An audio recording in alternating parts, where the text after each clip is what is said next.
Moshi Moshi? Hello, can you hear me? Can please someone confirm if it's okay now?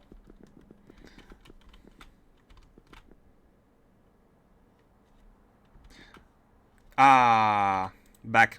Yeah, I think sometimes my internet. And by the way, I'm supposedly using the best provider in Japan, the only provider which allows up to 2 Gbps, 2 gigabyte per second, gigabit per second, and I'm supposed to be having the best internet there is.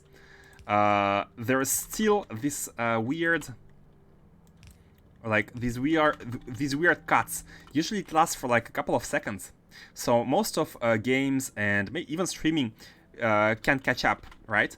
But also there is I have two settings on the modem where I can use what's the two different frequencies, right? There is like 5 point something gigahertz, and then there is like 2.4 gigahertz. And for some reason, my modem switched on the 2.4 one, and that one has been making some trouble, I think. So I have switched back to 5.1. I'm not sure why it had switched, and should be better. It should be better. Anyways, yeah, Japan is a country of technology, but actually it's not. It's a country of technology when it's when it works.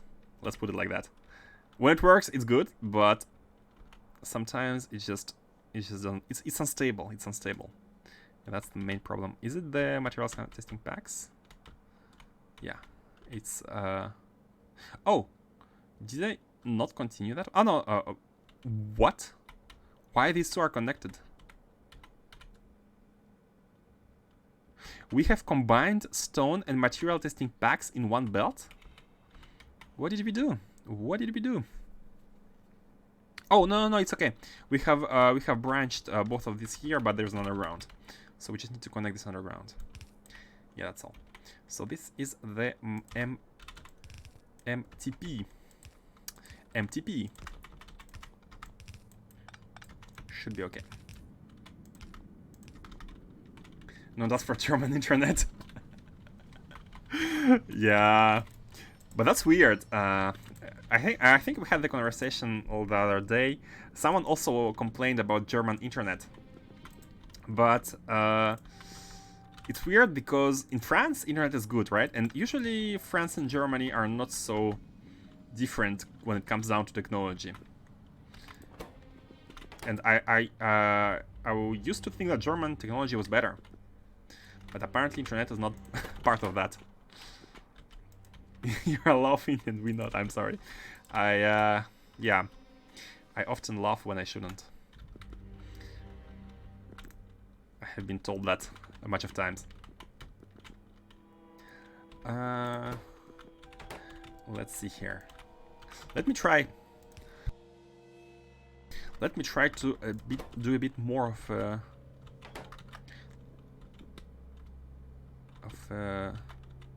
let me try to be a bit more efficient here. We output, look at this, we output 0.7 belts of scrap and 0.09 belt of Blanketa cards, basically more than half.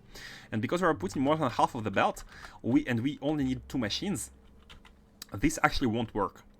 This won't work because we are only outputting on a half of a belt.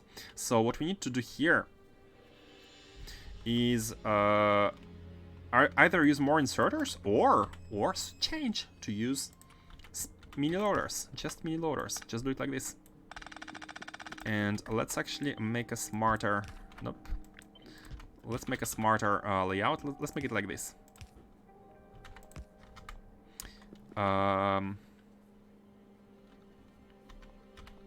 Wait, inverted. Like that and like that.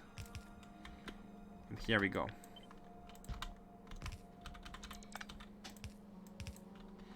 Like that. And then we can take from here and then bring it anywhere. Okay, good. Let's do it like this.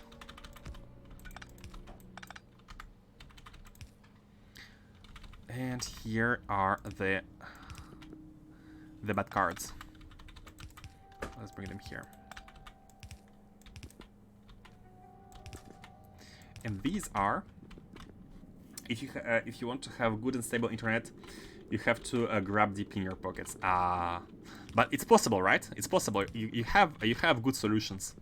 In Japan, you simply don't have. All you can do is pray that it works. And most of the time, it does work. I mean, I'm complaining, but it's working okay most of the time. But unfortunately, not all the time. So this belt is full at 44%, and we are filling it at 70%. So we went beyond one belt. We are having an overflow of 14% of the next one. So here is where we input from this belt. We can actually do it like this. This is unnecessary, and we need to now combine them and say output priority to the right, and input priority from the right as well. We are taking in priority from here, and we are outputting in priority from here. And this way we have consumed this belt entirely. And we don't even need to keep track of how much of this belt is remaining, because we have only one belt. And we know that we only need 2 belts of contaminated scrap. So this calculation is done with.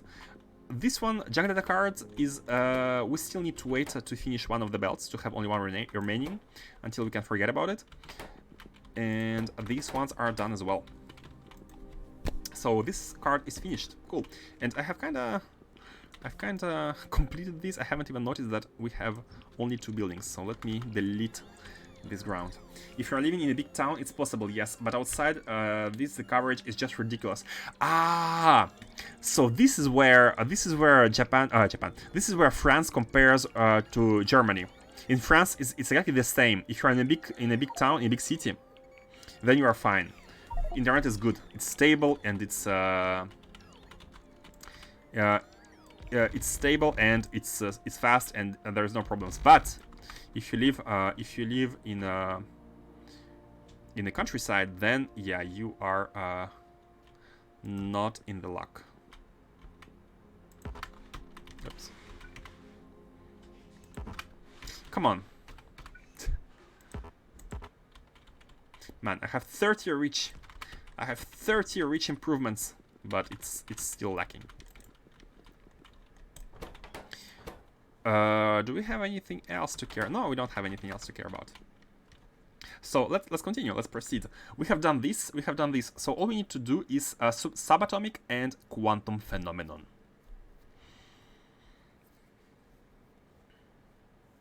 And I think I have organized them pretty well. These 2 output contaminated belts, contaminated scrap, and these 2 output junk data cards. So we can have a small, nice.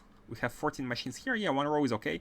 1 row of 6 and 1 row of 14, which is perfectly acceptable. So this can be actually combined together very nicely. Let's go grab some 14 laser facilities. You can't say it's stable even in town. That's the bad. Okay, then yeah, I guess France would be a bit more developed in that domain, in that regards. Yeah, my condolences. I know how it is to like in our days and age, internet has become one of the basic necessities, right? Basic necessities of life, especially for I mean, not for everyone, but for people like us.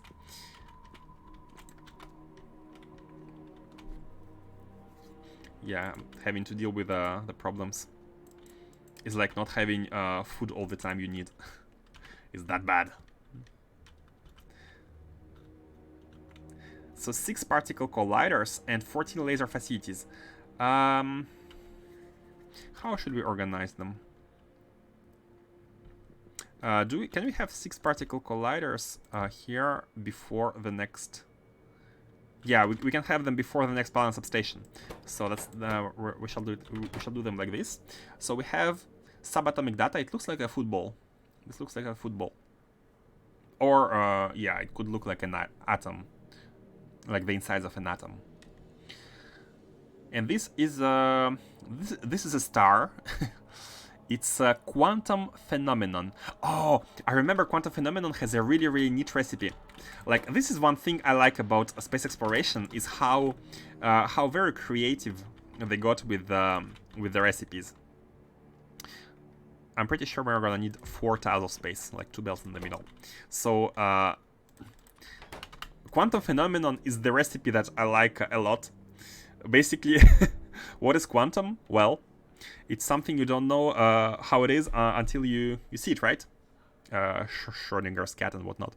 So it makes sense that the blank data card is one out of 2 times a quantum phenomenon data and 1 out of 2 times a junk data card.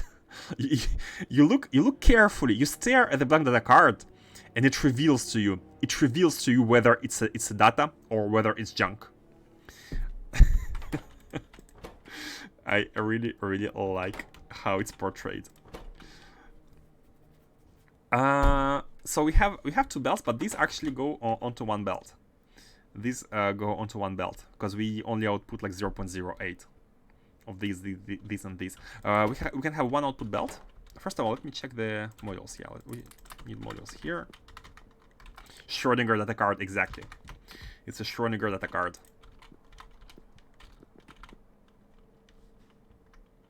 And I think we can place a beacon in. We can place it above. Perfect. Oh, I'm happy about the choice of having the particle colliders at the bottom and lasers at the top, and that allows us to have a beacon above these and cover both of them, and also affect the machines above, saving some beacons. So they all have only 1 solid input, which is blank data cards, and they have an output which can be filtered together. So we need to do nothing. We can just, we need another rounds. Yeah, we need another rounds. So let me just do it like this. And output them like, let's output them like this. I'm kind of aligning the belts to the top facilities, and then we can place the inserters where we want for the bottom ones manually. I think it's gonna be easier. There are blank data cards here, but I don't want to take from these. These are reserved for this one, and we are gonna take from these. So again, almost forgot that priority to the left. We need to have priority everywhere here, because the way we are making it is not having balancers. We are using planned compression. I'm gonna call it a planned compression. Only when we have 1 belt remaining that the compression doesn't matter. My attempt on Schrodinger's data card. Revan posted a picture. Let me show you. Let me show you.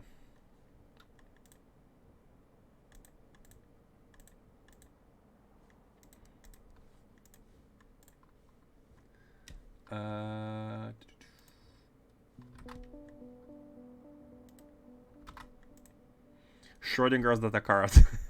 Is it yours? Your cat?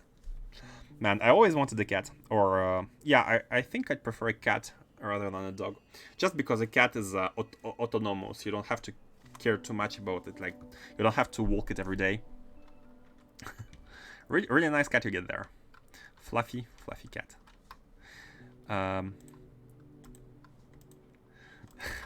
How dare you? Oh man, I have hit a topic. I have hit a forbidden topic.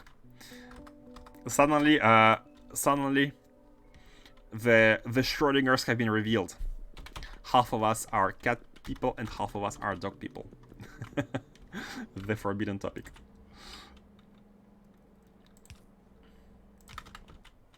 We are all Schrodingers.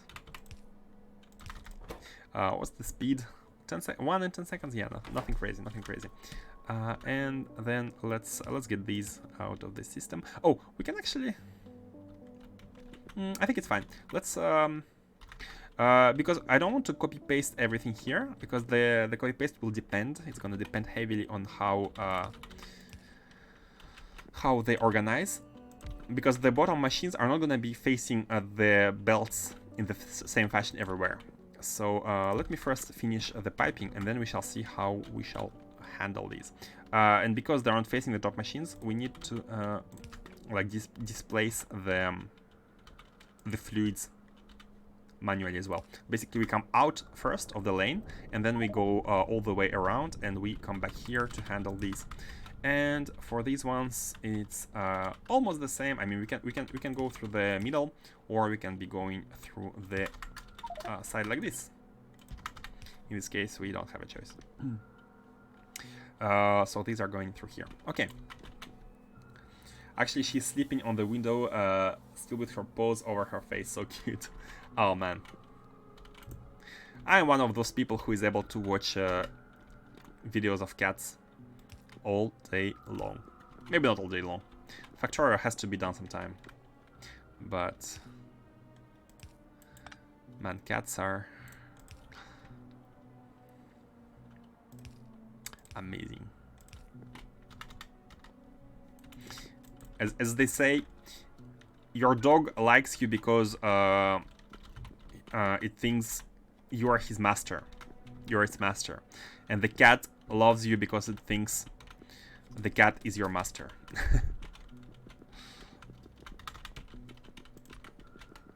How about the Catorium attack? Catorium attack. How would it be? You need to make a factory for your cats. So these are aligned. Sorry, there was a blink here. I don't know what it was. I'm not sure what are some noises that I have. Sometimes I have noises. I'm not sure what it was, but.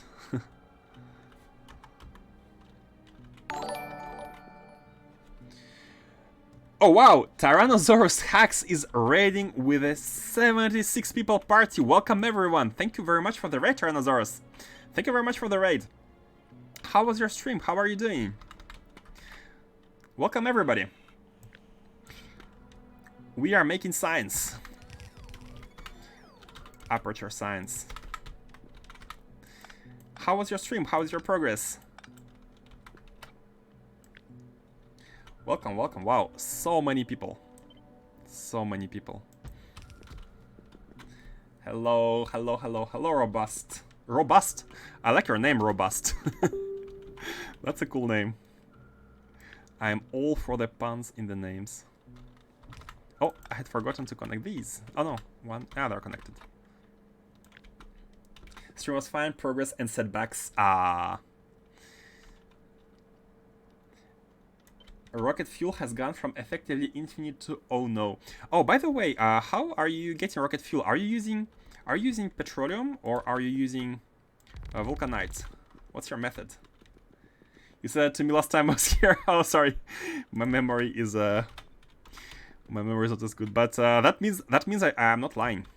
That's proof. That's proof I'm not lying. I do like your name a lot. Crude oil primarily, started using vulcanite. I'm kind of shared between the two. I'm mostly using crude oil as well right now, but the vulcanite mining is lacking. That is to say, basically, let me show you the vulcanite mining we have. Look at this. This is a 1K SPM bioscience, all tiers, like 4th tier 1K SPM.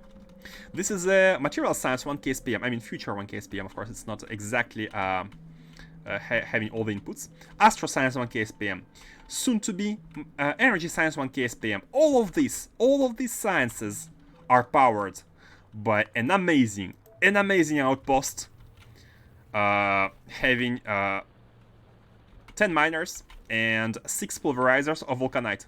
That's how much vulcanite is coming into my factory. So yeah, I wish I could have a choice between making a fuel from vulcanite or from petroleum, but vulcanite is way better. Also, less oxygen needed. Oxygen? Oh, is it a Crustor 2 thing?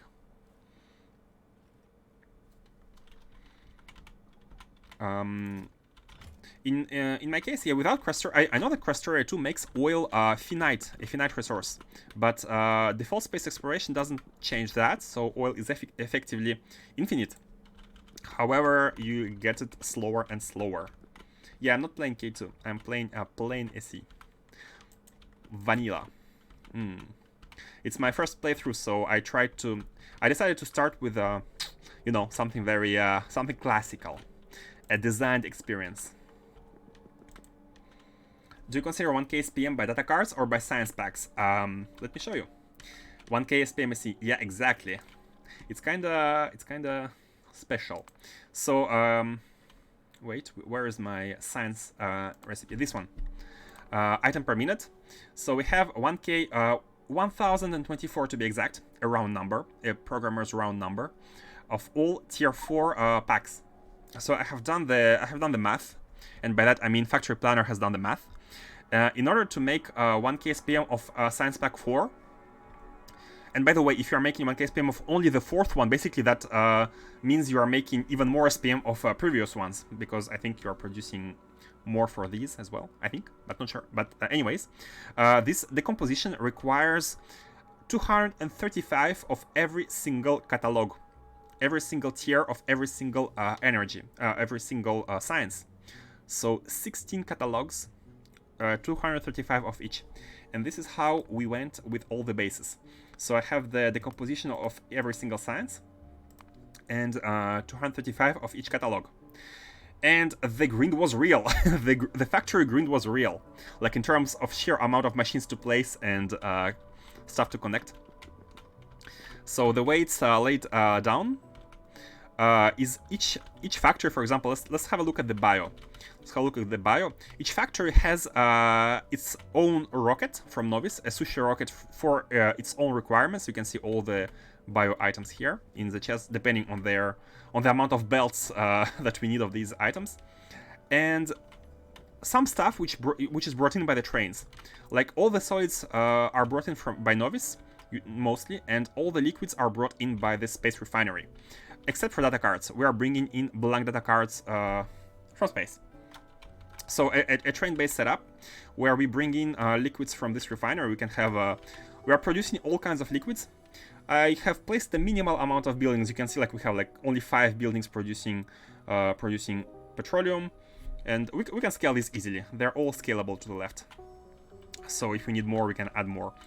But yeah, as I'm saying, out of from 1K SPM, all we have is the design. The bases can handle 1K SPM of input items.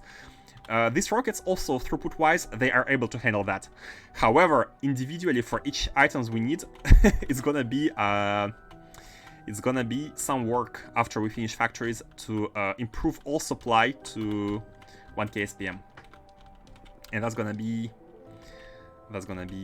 very interesting, I hope. And right now we are finishing energy science. I'm hoping to be able to go to see the sun.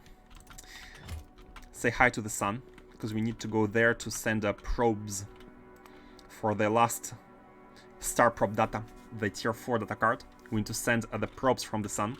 We're gonna build a sun station.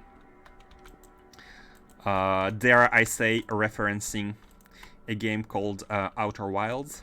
Slight spoiler. We are building a sun station. Let's see here. We need how many machines? We need 14 laser facilities. We have 8, and we need 6 more. So let's just scale these. Done. Oh, look at my estimations of space landfill. Almost perfect. Almost perfect. And 6 of these. This is the tier 2. I think we have almost finished with the tier 2. This is the last set of cards for the tier 2, and soon we are done. Man, that's exciting. With space exploration, I'm always... Oh, look at this perfection. Look at how it fits. Oh man, it's a perfect size. Yeah, I'm always excited discovering what's next in space exploration, right? And this is why I really like the design of the mod, which is going for deep design as opposed to wide design. Wide is where you would make more and more factories doing more of the same, and deep design is where you're doing something different, some different challenges. I'm really looking forward to deep space science. Haven't even discovered where we can get it yet. So usually what I do is on the left is the cards, and on the right are all the intermediate products. You can see here we have all the streams, and it's been done the same way for bio and stuff. So it's kind of convenient. Here we need, which one? Green stream. So green stream, how much of it we produce? We produce only 30k per minute of green stream, and that's good enough for a single chain of pipes.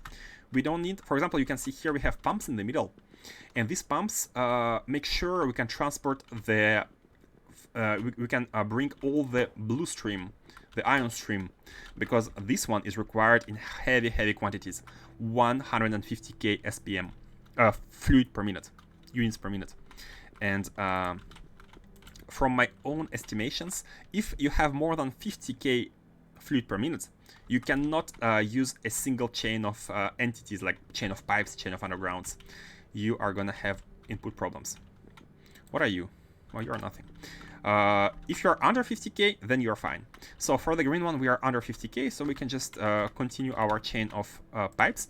And these, by the way, for those who don't know, these are advanced fluid handling pipes, which I love so very dearly, because they provide an easy way to easy and powerful way to mix and match and redirect and be just out of the way. Like, they're underground.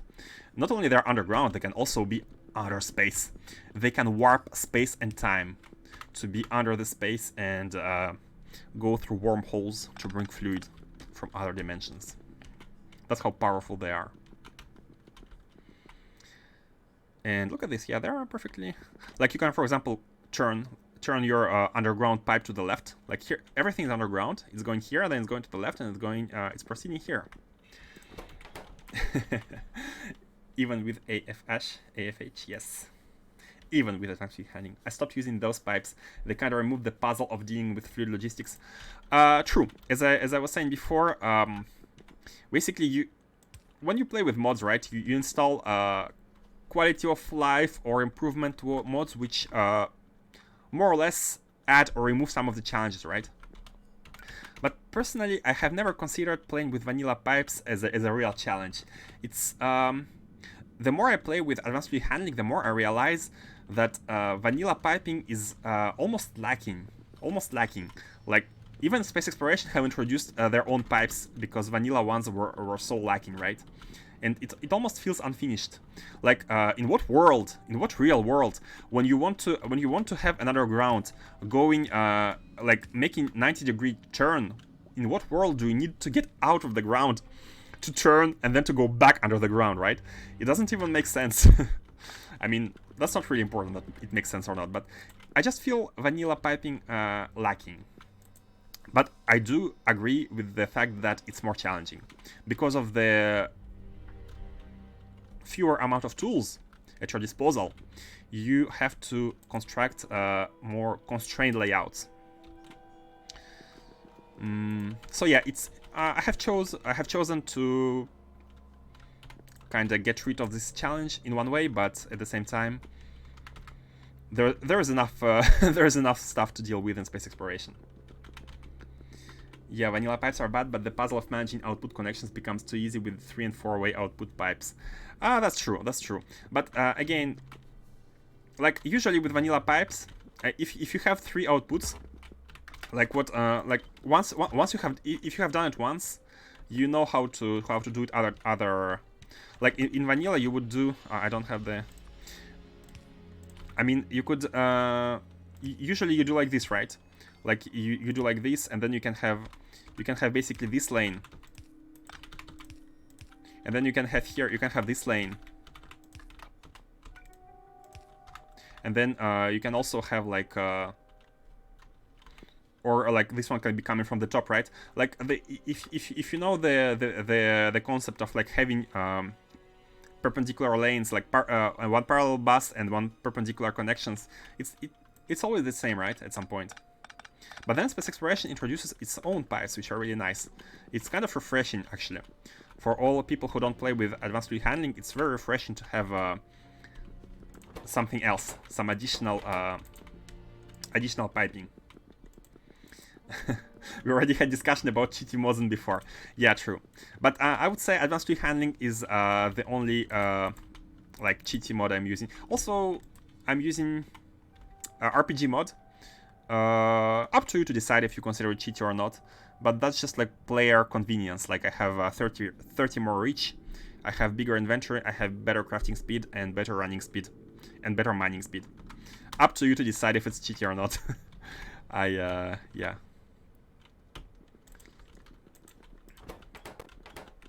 But actually, the challenge from pipes comes not from the vanilla disposition, but more from the throughput. Like, but then again, like once you have figured out that for bigger throughput you need pumps, then again you have solved the challenge, right? I had solved vanilla piping challenge in other mods. I have played Bobs and Angels. I have played a lot of stuff before I have discovered advanced fluid handling, so I don't consider it as a challenge. More as a tedium. After I have discovered advanced fluid handling. What do you need in RPG mod to gain levels? You gain them naturally from, I think you are gaining them from constructing stuff, from handcrafting, from science, and from biter kills. Even if your turrets kill biters, you gain levels. You can view them as a passive level up. It's mostly passive. You just happen like you do your stuff, you build sciences, and hop, you gain the level. Hop, you gain the next level. You have gained a level. Sorry, my English is sometimes very off, especially when I'm trying to convey a thought. I get excited about the thought, and I don't. I tend to sometimes mix some pronunciation on the top of my already weird accent. Hang with me. So here we need to grab more landfill and proceed with the. No, I think we have done the tier 2. I think we have finished the tier 2. We have 14 of these. Oh, we just need to put the inserters. So because we have tiled the belts based on the top ones, we can just put inserters wherever we can find the entry. So basically here, and here is a bit blocked, so let's put it here. And this is the input. Let's get them taken from the same location. Here, oh, here's the pipe, so we need to put it here, here, and here. And we are done. No worry, I have that with my native language and English. The times that I finish the sentence in another language is big. Oh man. I'm trying to focus on like I usually don't mix languages when I'm focusing on one, but I do mess up with words in this language. What was the name of the pipe mod again? Let me type it to you.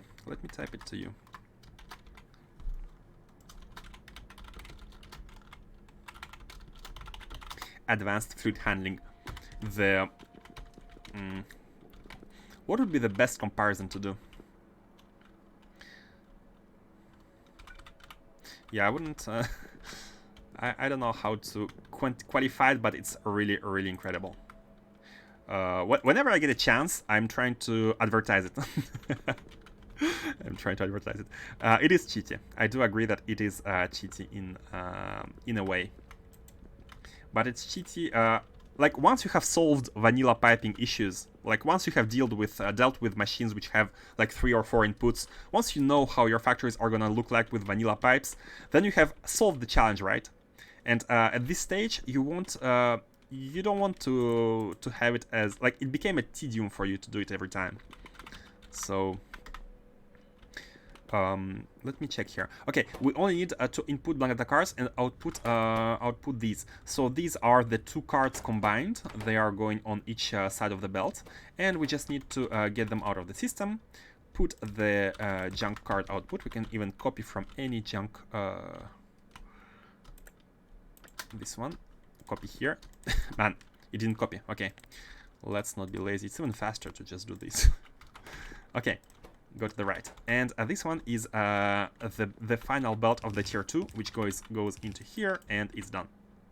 Let's actually do it like this, so the junk can be outputted from here, and then go here, and then do this, and continue to the junk belt.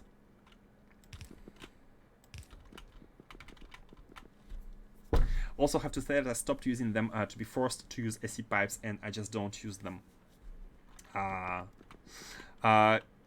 True, like having to play with SE pipes is would have been new. Like I have installed advanced fluid handling with space exploration by default because I tend to install it with every single mod.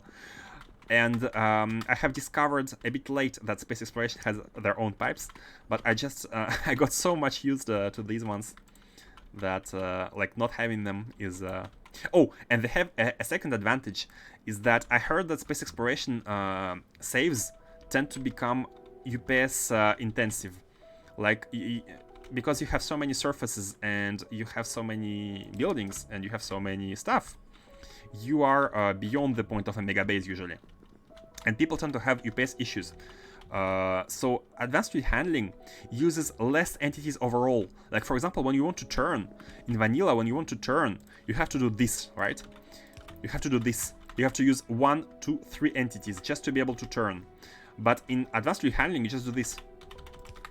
You just do this. So in both cases, you are coming from the left, and you are continuing to the top.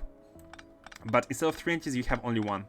And if you have a lot of these, and you will have a lot of pipes, there's a lot of fluids, you are saving so much more on fluid calculations.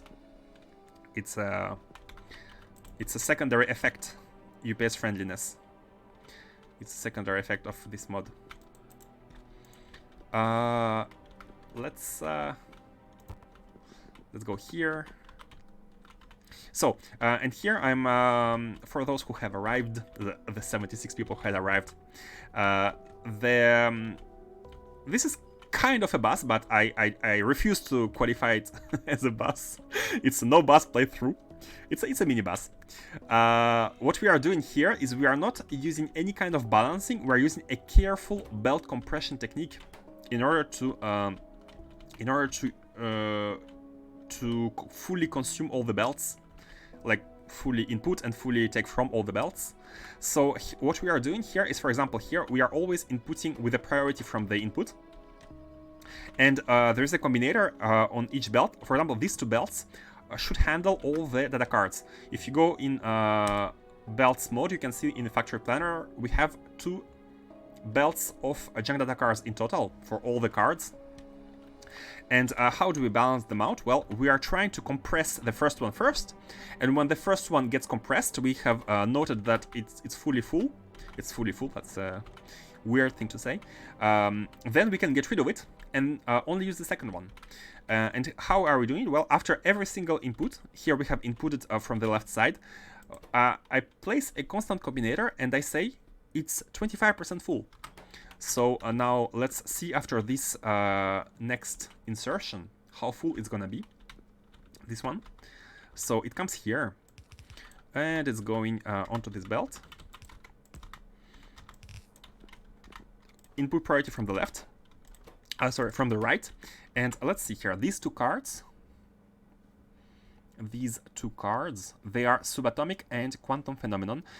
In terms of belts, they add 9% of a belt and 6%.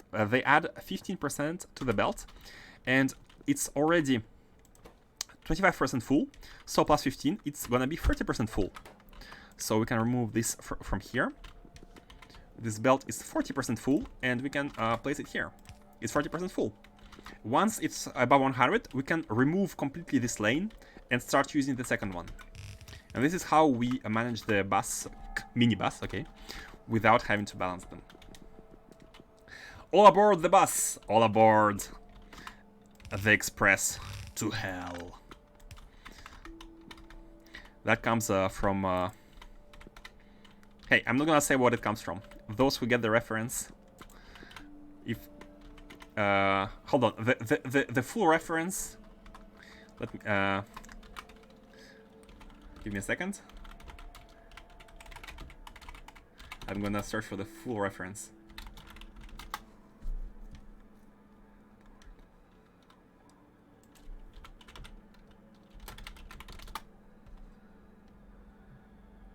All aboard the Midtown Express to hell.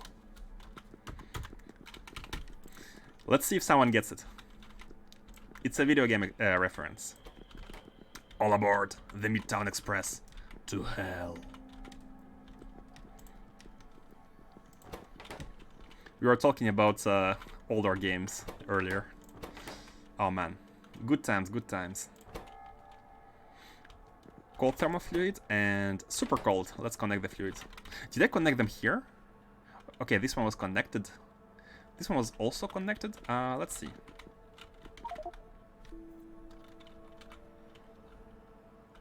Let's get you. You are the cold. And you are the hot. Man, where are they? Oh, they're all the way here. I haven't brought them to the top. I think I have brought the super cold. Or maybe not. Okay, let's bring them. So one of these is cold and one of these is super cold. Like that. Bam. Yeah, let's go. Oh, they can go together now. Together. Okay, no one is getting the reference, right? No one is getting the reference.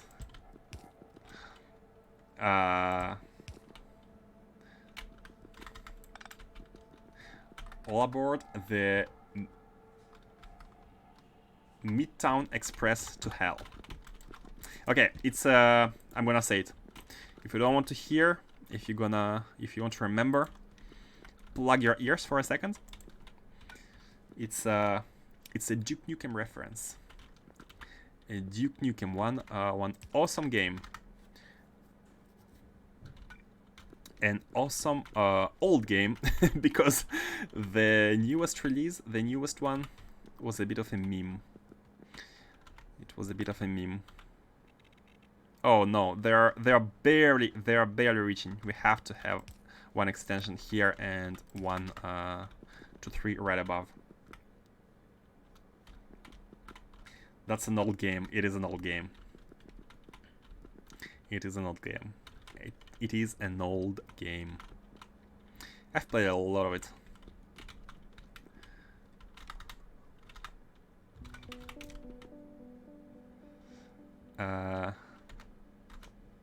Yeah, and like it was amazing because at that time they like the censorship was not yet established, so you could see all the the ladies in there, the captured ladies. It was uncensored good old days when people were not as easily offendable. How are we gonna do it? Because we need a pump here. Oh, let me explain these pumps. Basically, because we are having more than 50k of fluid per second. Or should we just do it after? Yeah, I think I think this way it's gonna be a little bit more. Okay, that's fine. Because we are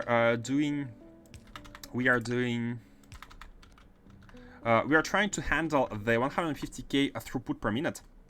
As I said, one single chain of pipes, like this, for example, can only handle so much fluid throughput, and it's kind of, what's the word for the graph?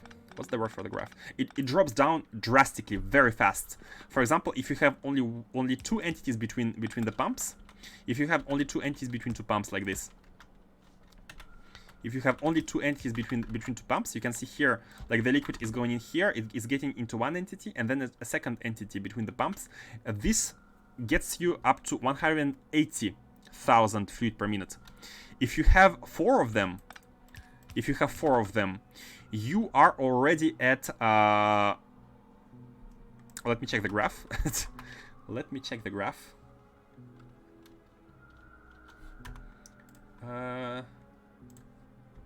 Let me actually show you the graph. That's coming from a personal experience. I have calculated the liquid throughput in game using the. This is the graph. I have used some what's the word? Combinators to calculate the throughput. I have tested it all, and as you can see at the beginning, you are at 12,000 with 0 entities, like just a chain of pumps. You are at 12,000 per second. This is per second. You can see the equivalence per minute here, and this is per second. So at the beginning, you are at 12,000 per second, which is the testing is not exactly 12,000. It's close, but it should be 12,000. So you are at 720,000 per minute. As you can see, after one single pipe, if you have one single pipe between two pumps, you are already at half. You are at 360 per minute, 360k. If you are at two entities, you are again at half. If you are at four, you are at 120. So with four entities, you can only afford up to 120,000 per minute. And then look at how drastically it dropped. And then you can have 6, 8, 10, 12. It's going lower and lower. And you can see it kind of hangs around this kind of limitation. Like if you go to 100, you are at 55,000 per minute. So basically, if you are below like 50, my personal limit is 50. When we are below 50k per minute, I don't care about using pumps. But if we have a high throughput, I'm trying to see where we are on the graph. And for example, for the blue one, we were at 150k. So I can use two entities between two pumps, and that means I can do this. That means I can do this. Pump, underground, pump. And that's how we are bringing the liquid all the way through this kind of lane. And whenever we need to take it, or we need to, if you want to take from it, basically we do this. We do this. Again, pump, entity, pump. Only one entity is better than between two, but anyway, the limitation is these two. That's how it works. Again, let me show you the throughput. Here we are supposed to have these numbers. 150 fluid per minute. 150k. So more than 50k, more than the cap. The cap. So we have to use pumps in between.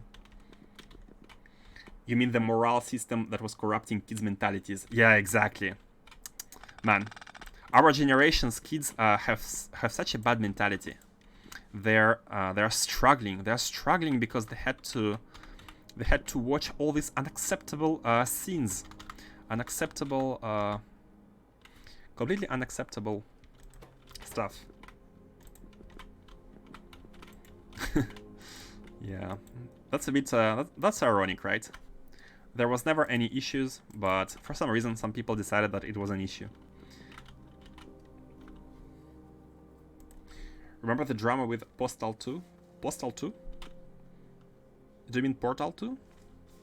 And even if you mean Portal 2, I don't really know that drama. I have missed that. But yeah, it's a bit sad that people don't trust that properly educating children and just making them understand what's right and what's wrong. And even without, I think most people are smart enough to separate reality from video games. I don't think it's an issue with for any normal person. And by normal I mean maybe 99% of people. No Postal 2 game. People got so offended with the one that was hold on. People got so offended with the one that the 2 was banned almost everywhere. Oh really? I haven't even heard of that game. I haven't heard of that one. But yeah, people getting offended is people getting easily offendable kinda our generation thing. Before maybe before people were offended by some things, but they learned to deal with that, right? Like before, like you just have to deal with stuff that happens to you, and it makes you stronger. Like if you for example, if some bad things happen to you, like, and by bad things I mean, I don't know, if you let's maybe not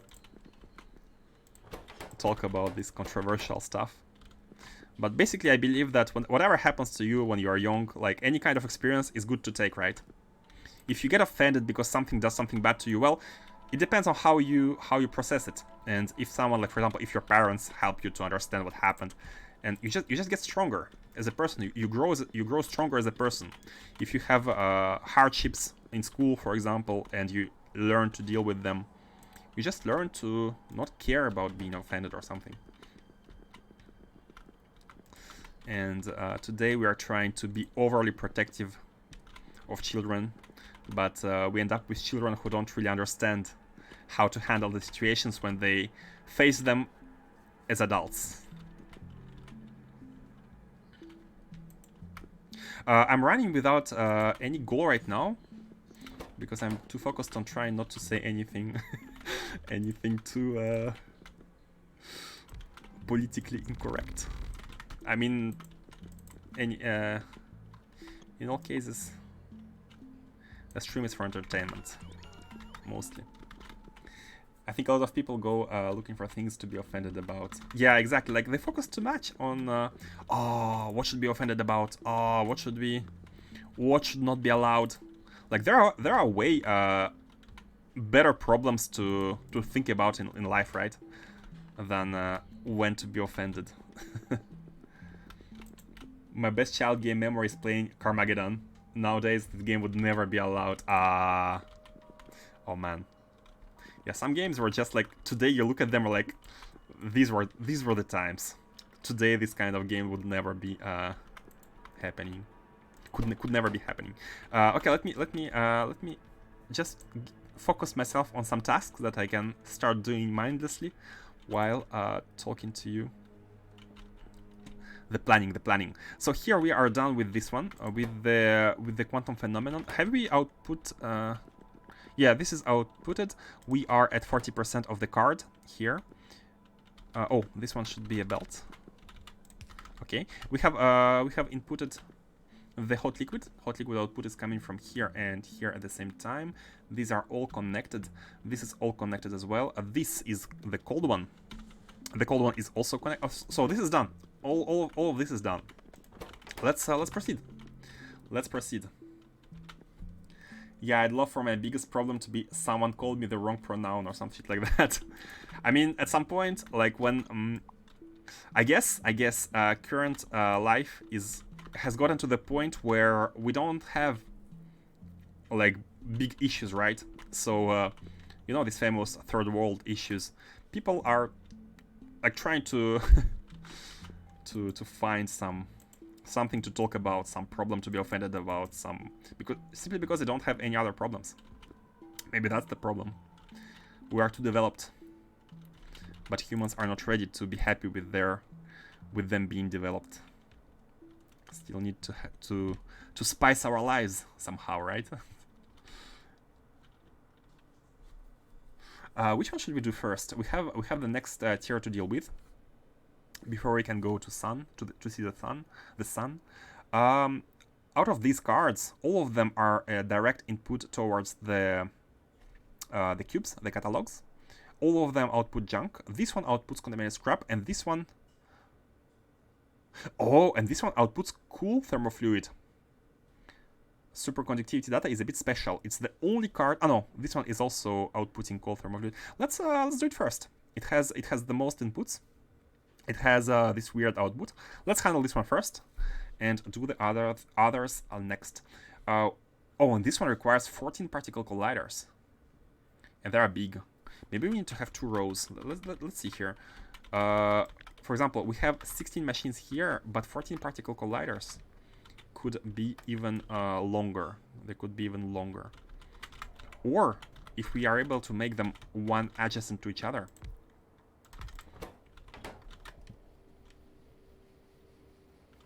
Wait, which one was it? Oh, entanglement. Let's see. Oh, it does have inputs. Oh, it has 3 inputs. Oh, I was hoping it had less. If it had less than 3 inputs, we could maybe place them like one next to each other. Like if you have the inputs, same input or same output touching each other. Oh, no, they are touching each other. We can put them like this without. Oh no, we can't because yeah, they have 3 inputs.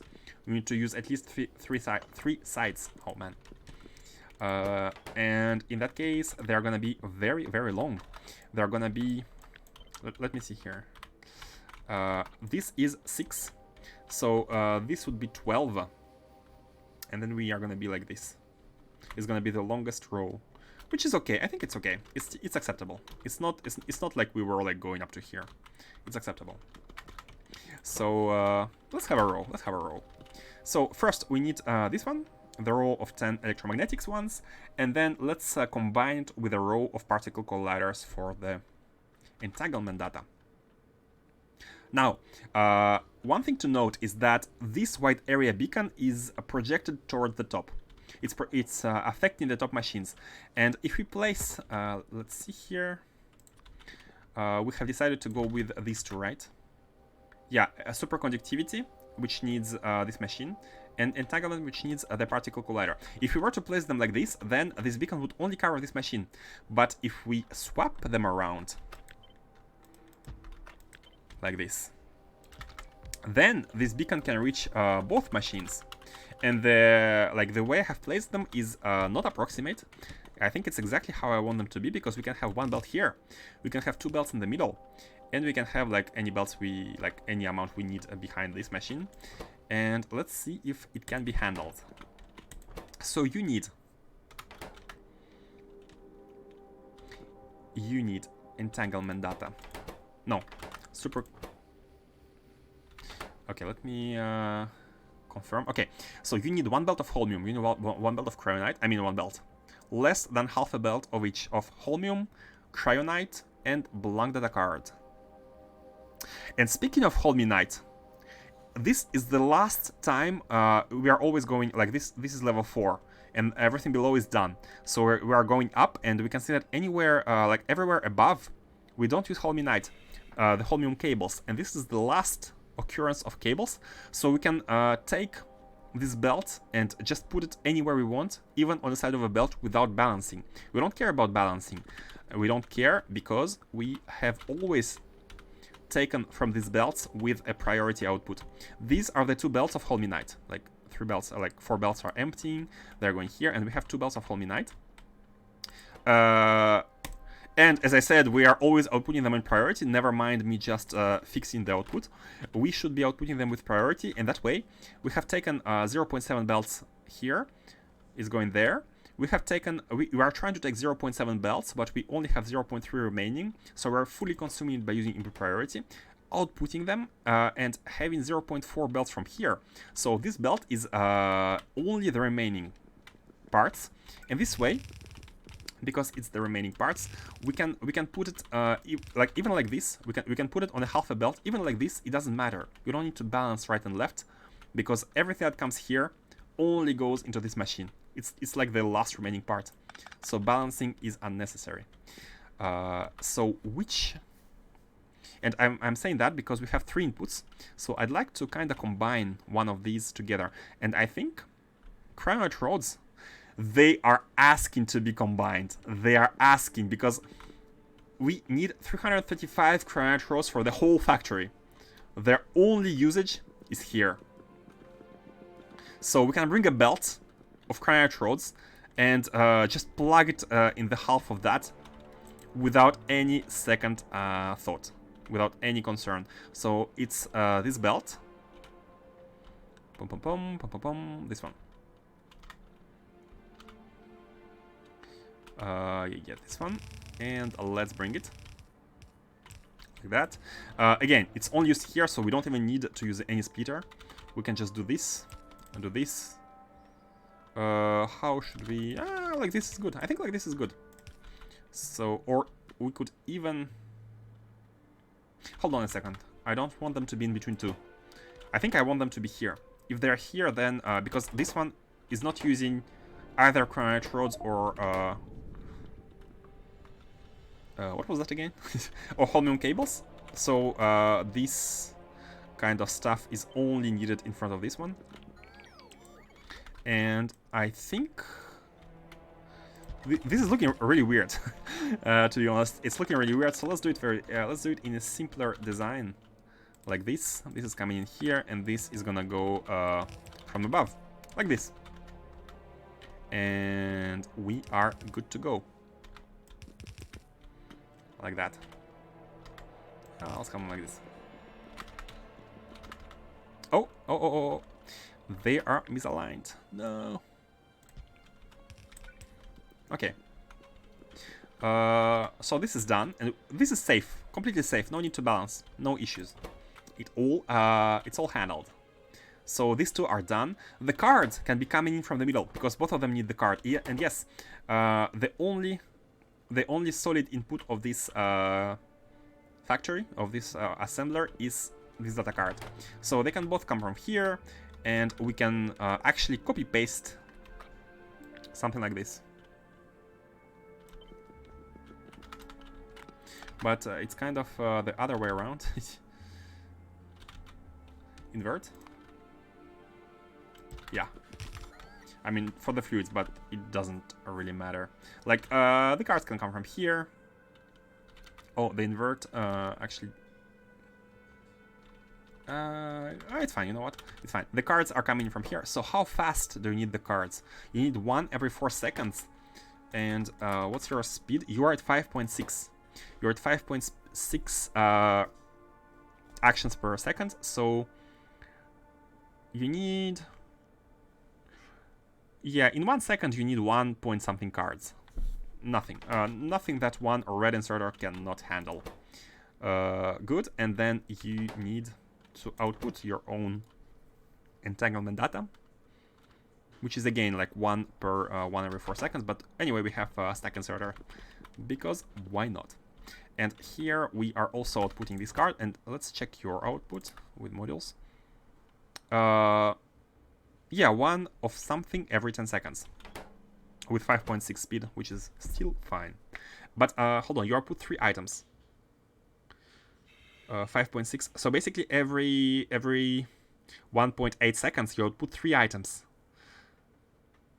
So we do need a bunch of swings. But then again, between 2 cycles, the items can still accumulate because we need a lot of swings. But if some cycles can be done at the same time, it can take a lot of items at the same time. This can take up to 3 items at the same time. So if we have, if every 3 cycles we do 3 swings, that's gonna be fine. Like 1 for superconductivity, 1 for junk, and 1 for contaminated scrap. I think it's gonna be fine. It should be fine, yeah. Like it's very slow. And let's now connect all the fluids. So we have this very weird cool thermofluid output. But I think I have prepared the lane for that. Which one was polarization data? Polarization had a cool thermofluid output. Let's see how it's handled here. Okay, we can actually see that it's not handled at all. I had forgotten to connect these.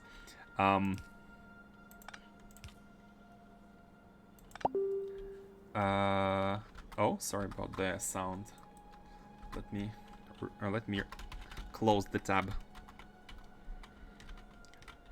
So let's see here.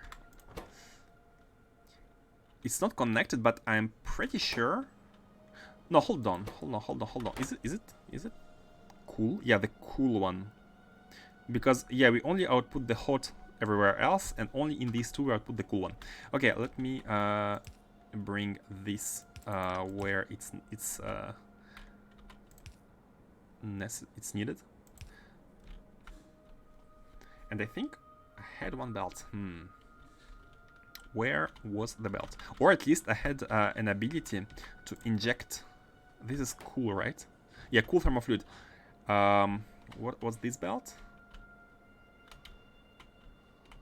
This is the shared cool thermofluid input.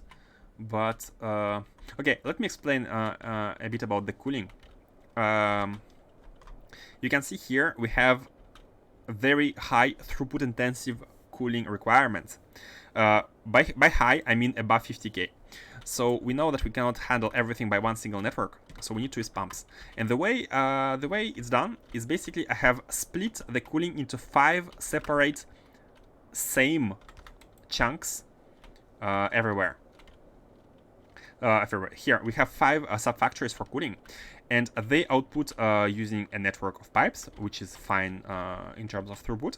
And then they output into their tanks. They have like some kind of intermediate tanks, and after that, like for example, look at the cold one is not a good example because the cold one in the end we need 63K of it, so it's not that high. And I think I have split it into 2. Yeah, the cold one basically we are taking from the bottom part into the pump and from the top part into the pump, and we kind of combine these into a tank. So the cool one is a bit different, but for example for the cold one of which we need 130K, what we do is we are taking them here. Hold on a second. This is the output. No, this is the input of the cold one. Where are we? This is how we are getting it out of the system. It's combined with this one into here. It's combined with all of them into one. Okay, that's... I was trying to show how it was done a smart way, but I realized it has not been done a smart way, and I kind of realized it's a mistake now. I think it's a mistake. I think it's a mistake. I haven't actually done what I think should be done. Oh no, it's not a mistake. Okay, never mind. That's what happens when you try to go back to a factory you have designed one week ago. Basically, what happens here is that of the cold thermofluid we're producing 120K, but 94K of it is consumed directly. It's consumed directly into producing the super cold one. So in reality, how much cold thermofluid is required for your factory is this minus this. Basically 34K, if my math is correct. And 34K is below 50K, then it's we don't need pumps. We can just use one network, which is happening here. We are outputting the fluid when we have enough of it. So we're kind of prioritizing the production of the cold one, the super cold one, super cooled one, and when we have enough of the cold one, we are outputting it, which should handle all our needs. However, the cool one... no, the cool one is also local. Basically, because we have so many local loops for the thermofluid, after splitting, there's no issues with the pumps, with the throughput. So that's how it works, basically. And I was reviewing this setup because I was trying to find how are we injecting the cool one. So how it's injected. I'm seeing that the cool one here is split. I think I have designed something, but I had forgotten how it was designed. We have 5 tanks of cool one with a 1 connection from outside, and I think what we can do is we can input anywhere into this connection, and it's gonna balance itself out, I think. Or oh, if we put a condition like only input when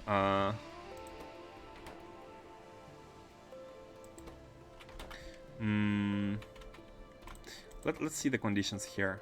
Yeah, we already have conditions. We only input in the tank up to 20K, and that leaves us with 5K space in each tank to handle anything that comes from outside. And what we need to do is very simply pump in the liquid from outside. And it's gonna get balanced among these 5 tanks. So if one tank becomes full, well, then other tank is gonna handle it. It's not a big deal. It's not a big deal. So we just need to get it in the system. We need to get it in the system. And this is where... this is how it works. Where can we place any input pipe? They're kind of in front of the... Can we move this one? Oh, we can move it. Let's move this one. Let's make a space. Let's make some space. This, like this. So basically, replace this one with a 3-directional one. And actually, we need a pump. We need an output here.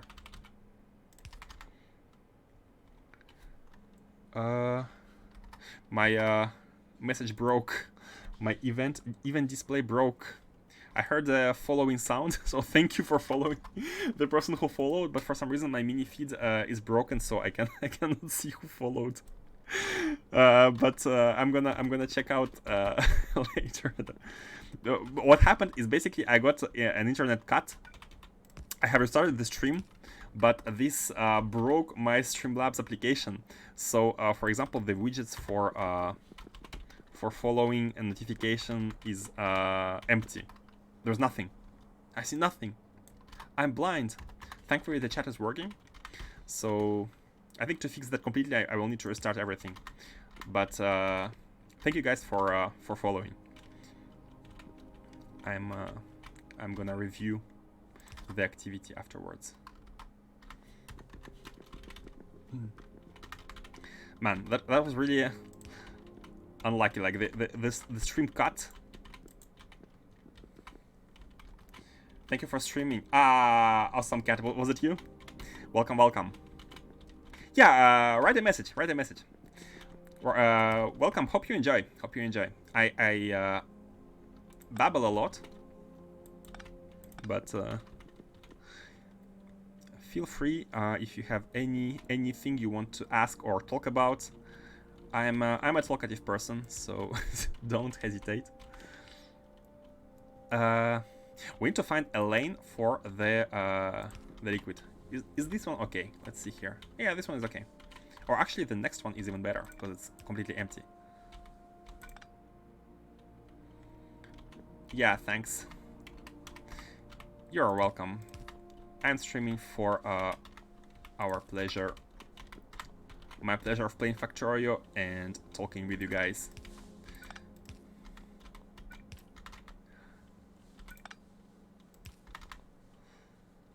This one needs to go to the top only. I think we don't have any. Even the catalogs don't output any hot any cool thermofluid. Yeah, only these two. These two are special children. Let's get them here above. Which one was first? Oh, the one of these. One of these. Cold, hot. No, cold, hot. Cold, cold. Huh? Wait a second. Oh, this one. Okay, this one. So this one is outputting a cool one. And it's going in here. And this is where we need to branch.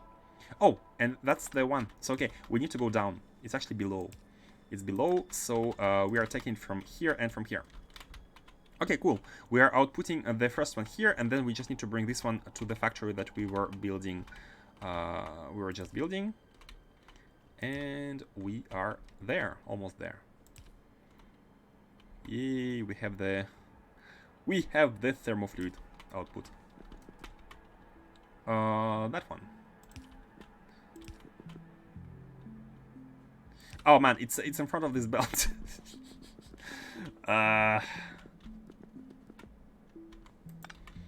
I mean, that is fine. Let's cheat. Let's cheat.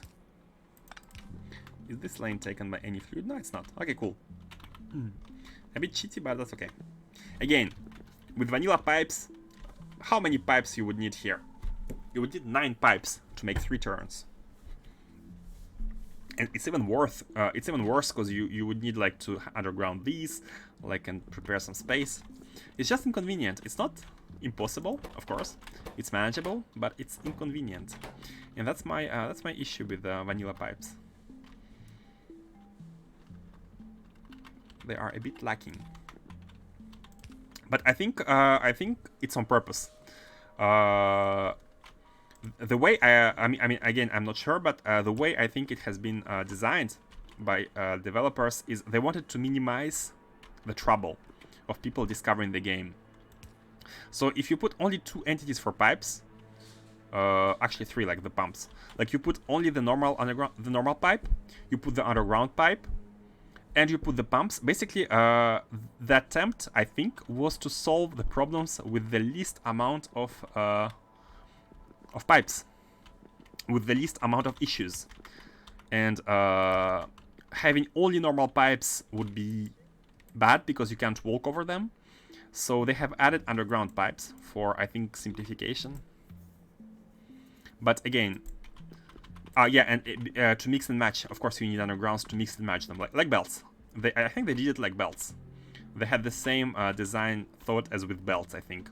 With belts, you can split, go underground, and go straight, like, and turn. With pipes, you can do the same. You can go underground, but splitting is natural. It's automatic, so they didn't want to make it too complex for people, I think. The bare minimum, the workable minimum. And this is why mods are here, to provide for those who want more, who provide for those who are finding the default features incomplete, kinda incomplete. I do feel like that. Let's put them right in front. Okay, so this is done. Here, oh, let's do it like this, and let's get this one towards the top. So it's this lane fits both of these. And hold on a second. Yeah, I wanted to check whether 63K. Yeah, this is good because okay, look at this. The factory, everything here requires 63K of super cool thermofluid, and 63K is kind of above the cap of the throughput. But what I did is what I think I did, if I remember. Yeah, you can see here that the cold thermofluid is getting out of the tank, and it's split using 2 pumps. It's split in 2 directions. The bottom direction is the one which is handling all the catalogs. So the catalog thermofluid requirements, these 5K, are handled by the bottom part, and basically we need to subtract 5K from here, so we're at 58K. And did I also use it elsewhere? I don't think so, actually.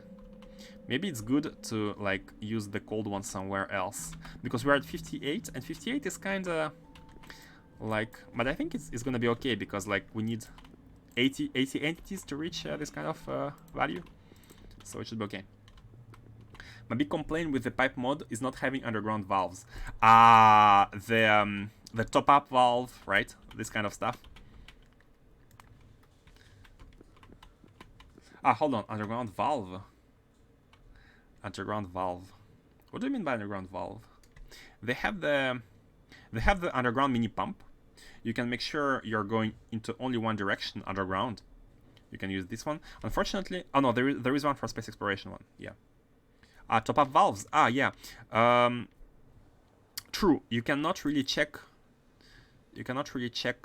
Like you cannot make logic connections like from one entity to another, from one underground to another. But when I need to do it, I always do them with pumps.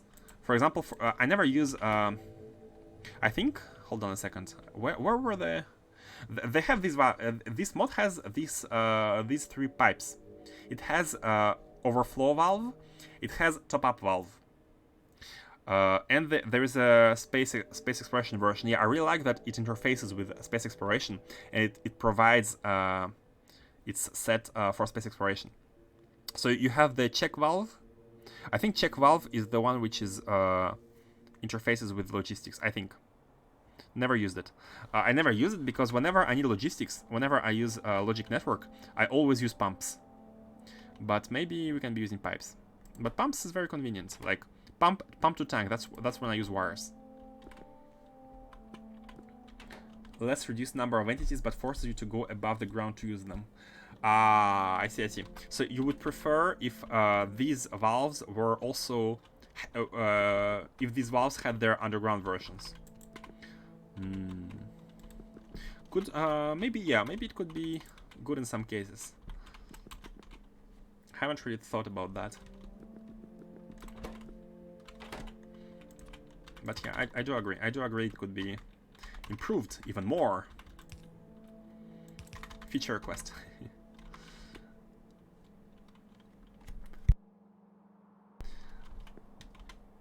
The hot one, the last one. The hot one is coming in out of here. Let's see which lane is best. I think. Oh, anyway, we are using this lane, so we have to like kind of start here and then go anywhere. So where is the hot? Yeah, this one. So let's get our bus of hot thermal fluid above, like that and like that. So here we need to move these ones. Let's move it a bit. Yeah, it's okay. It's okay to like shift it a bit. So we can actually input the hot one here. We can input it here. Put the pump here. Continue here. Put this one here for the upper part and put the pipe in between. So hot one is done. Now you need blank data cards, which are coming from here, and you output this. So inputs, outputs are done. Inputs, outputs are actually done. Maybe you can submit a suggestion at the mod purple. Yeah, definitely. Like you could do that, I think. I think if I were a mod creator, I would be happy if someone was using my mod. Like, if my mod was popular, I would be super happy. So if someone would ask me for a feature request, I would most definitely abide. I would work on that. Hold on a second. How many of these do we need? We can actually put them next to each other, but I don't think it's necessary. Yeah, let's not do it. And again, let's use the undergrounds. Let's do it like this. I think this is good. I think if we just do this, it's gonna be tileable. Yeah, and I'm only gonna tile the middle belts and the bottom one, and the top one is gonna be adjusted manually, I think. So let's go. Let me check again. We have. Oh, by the way, let's check the output. Can we handle half a belt? Half a belt from each one. This is the superconductivity, and this is entanglement. Superconductivity and entanglement. They both output. This one outputs 1.1k, about 1.1k, so that's okay. And that one outputs, yeah, very small amount. Okay, cool. They can both go on their half a belt, and we can now. Yeah, this one doesn't need anything below, behind. We can, we can do this. Oh no, it has a pipe. We can remove these. It has its pipe. That's okay. Yeah, the next is gonna start above anyways. We don't need to do it. But for the sake of landfilling the list right now, we can just do this and landfill. Unfortunately, we need to go quite far. How many more cards after this line? How many more cards? Let me see. I think after these, we have 2 more cards for the tier 3. And then we have the tier 4. But tier 4 is very simple. Tier 4 only needs like blank data cards, outputs junk, and their own cards. And we just need to connect the streams. The tier 4 is very simple. Except for that. And that's gonna be super interesting. So let me quickly finish these. How many do we need again? We need 9. We need 10. We have we need 4 more. 4 more. That. Yeah. So we have 10, and then we need 14 of these. Do we even have 14? We don't. Maybe we need to go back to the base to get them. Okay, now one thing about this is, like, we need to do the inserters last. So let me delete them first. Copy the thing, and then tile it 2, 3, 4, 5, 6, 7, 8, 9, 10, 11. 11. Let's delete these. 13 or 14? 14. So we need 3 more.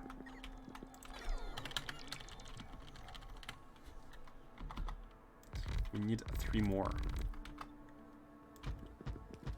Perfect. Oh, look at this. Look at this.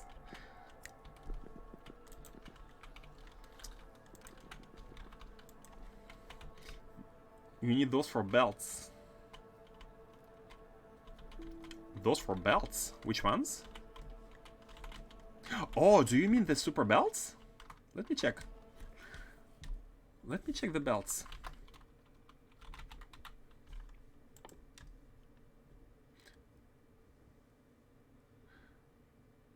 Oh, no, they don't. We don't need cards for the belts. Or maybe you meant something else. For belts, we need. We only need like weird stuff, vacuum plates, which we don't have yet. Oh, the scaffolding. Oh, did I? Oh, you're right. You're right. You're right. Oops. Thank you for pointing that out. So it was not as perfect as I thought. Man, I don't know why, but I have started thinking about the super belts. Like, you need this card for the belts. You need more machines. My thought process was like that. You need more machines because you haven't planned. You need more of them for the super belts you're gonna have later. You're right. We need belts here.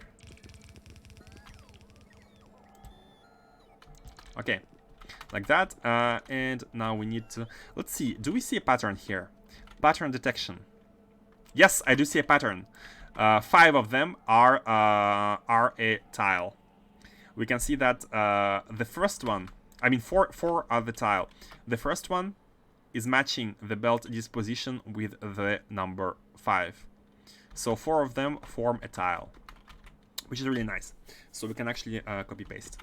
So for these, we need to take from one of these, and we need to output into one of these. Basically, that's it. But we need to do it for multiple times. I mean, it doesn't really matter where we do it, but we need to do it. I'm gonna try to put them as close to the middle as possible, but whatever. It doesn't matter. It doesn't matter. Okay, 4 inputs, 4 outputs, and now let's just copy this and paste it here. Same disposition. 1, 2, 3, 4. 1, 2, 3, 4. 1, 2, 3, 4. And now we can just take these 2 and put them here. Okay, cool. These are done, except that we need more buildings. By the way, how many buildings do we have in stock? Maybe we need to ask for more. Oh, we have a lot of these. Okay, let me take... I think we need 12. If I remember correctly, we had only 2 blueprints. Oh, we had 4. We need 10. That's okay.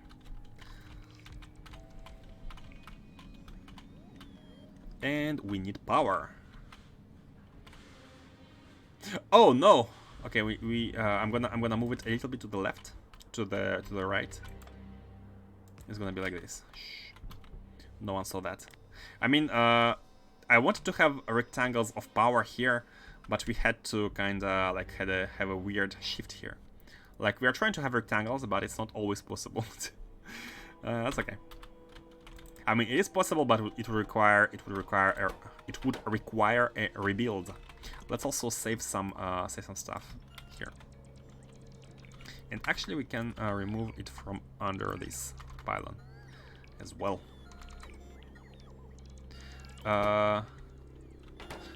Did we connect the streams? Yeah, we did. I mean, it's fine. Like whatever is not connected, we can find it. We can figure it out later. Here we have these two. We have the blank data cards. We have the outputs. We have everything. So let's handle the outputs. We have two of the datas, and then we need to take out the junk data cards and the contaminated stuff. So let's do it like this.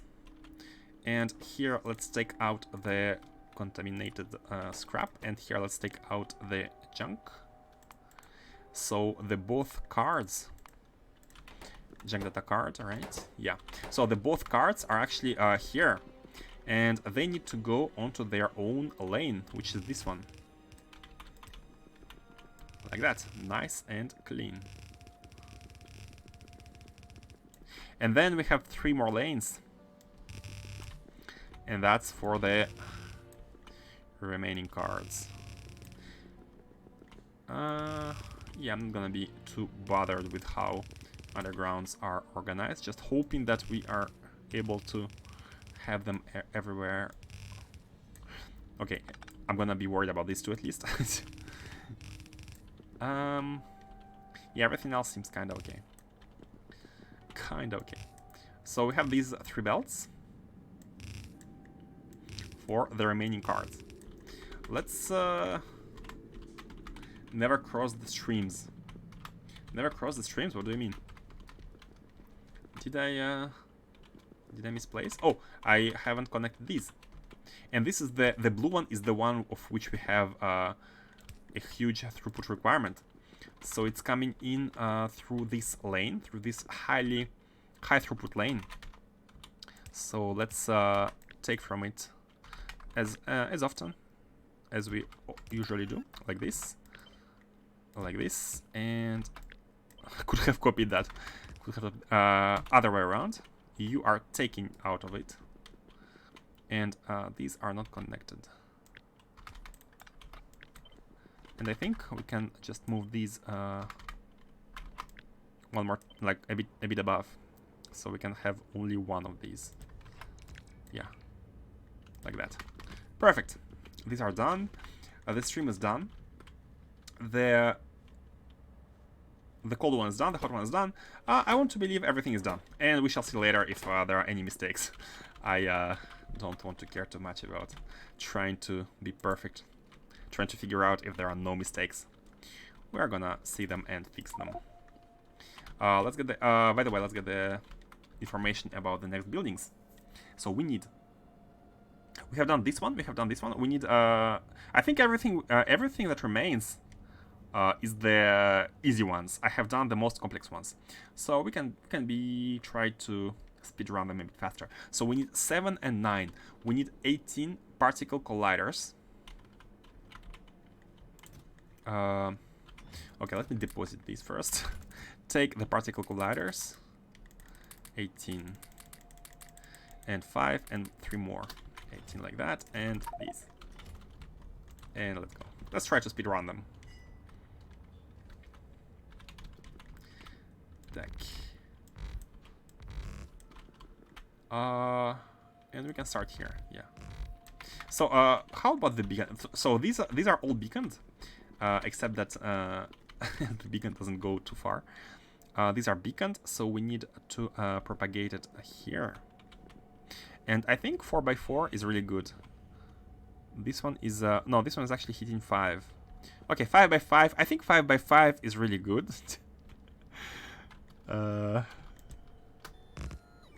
Because 5 of smaller ones actually is actually 4 of big ones. So big ones go 4x4. And yeah, I'm gonna try to align them as they're aligned here, like that. No, this one is not affected. Hold on a second. No, this one is okay. Yeah, we need. I think it was a mistake. Beacon. This one. Yeah, we need to get all of these. Oh no, this one was affected. No, it was okay. It was actually okay. It was actually okay. It should go here, like that. So Huh?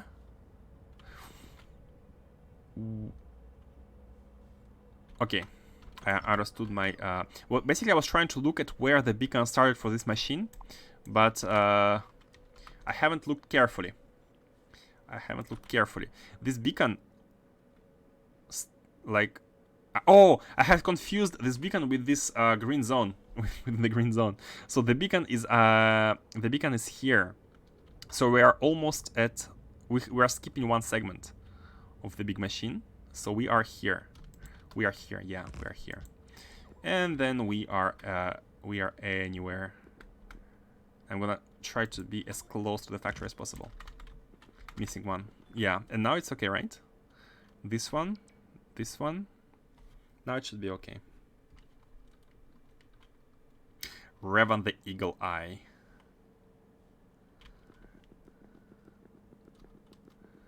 Yeah, should be okay. And one advantage of having them aligned, like I'm trying to align them all on one line. Like beacons are shareable between like top and bottom ones usually. So that's also good. Okay, and starting the next ones, we need dedicated beacons. So let's see here. We need these two machines, and I haven't placed them here. I think.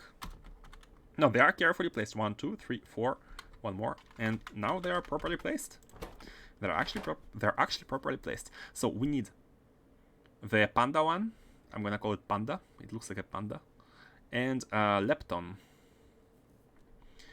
Which one should go first? It doesn't matter. They are the same with a different stream.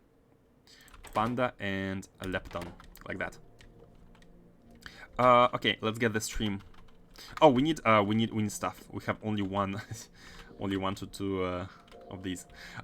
Before going to the base, let me check. I think there were some machines of which we didn't have enough. And let me try taking these. I'm gonna store this here and take it back when we come back from the mall. I think we have enough belts. We should have enough belts. Yeah, I have taken all of these.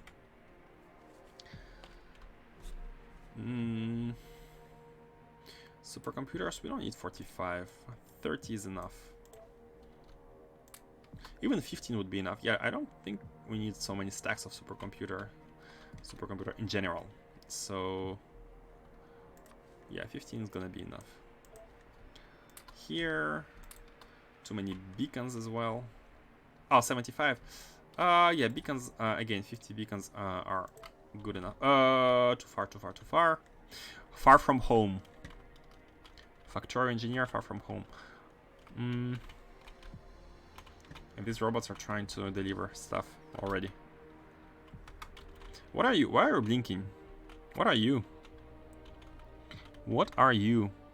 Where are you? Who are you? Why are you blinking? Oh. Oh! Oh, the cargo rocket section packed? Oh, what? What? Hold on a second. Hold your horses. Why do we have so many of it? Cargo rocket section packed. You are supposed... It's a provider chest. How is it handled? We're only requesting 20 of these. Oh yes, but we are packing them. Basically, we're receiving a lot of items over and over. And I think what we want to do is to put them back into the rocket and send it back to... And why are you not flying, by the way? Launch delayed. What?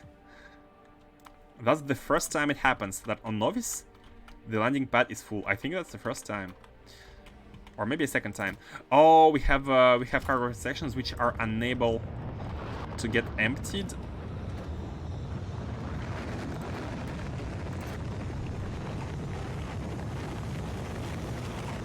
Huh. I think we have too many space capsules here, to be honest. We only need 10, but we have like 40 of them. So what we probably need to do...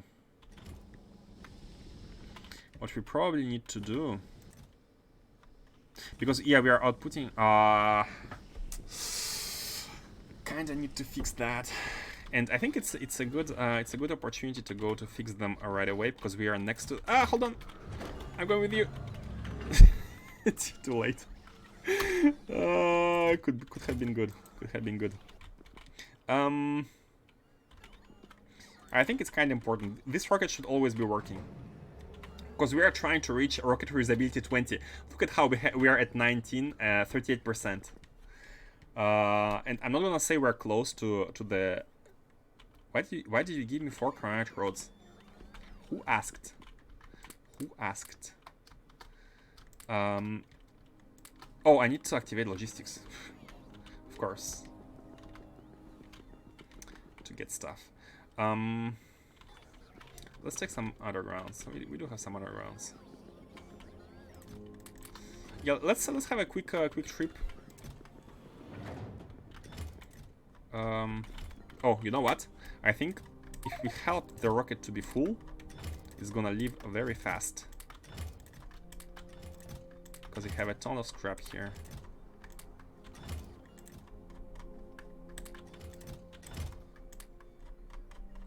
Okay, it's leaving. The rocket is going home. Delayed. Yeah, let me see here. Okay, it cannot go. It cannot fly too soon because the scrap evacuation does take time. Some run after train or bus. Oh, Faustus. Oh, I have. I haven't realized it was you. I thought it was Revan saying about the missing one. Yeah, Faustus usually detects a bunch of mistakes. But Revan as well. You guys have do have eagle eyes. That's for sure. Why is it still full? Hold on. Why are you full? 244. 230. Let's think about how we should fix it. Let's think about fixing. So we're gonna fly to Novice very shortly, but let's see here. We have a lot of capsules here.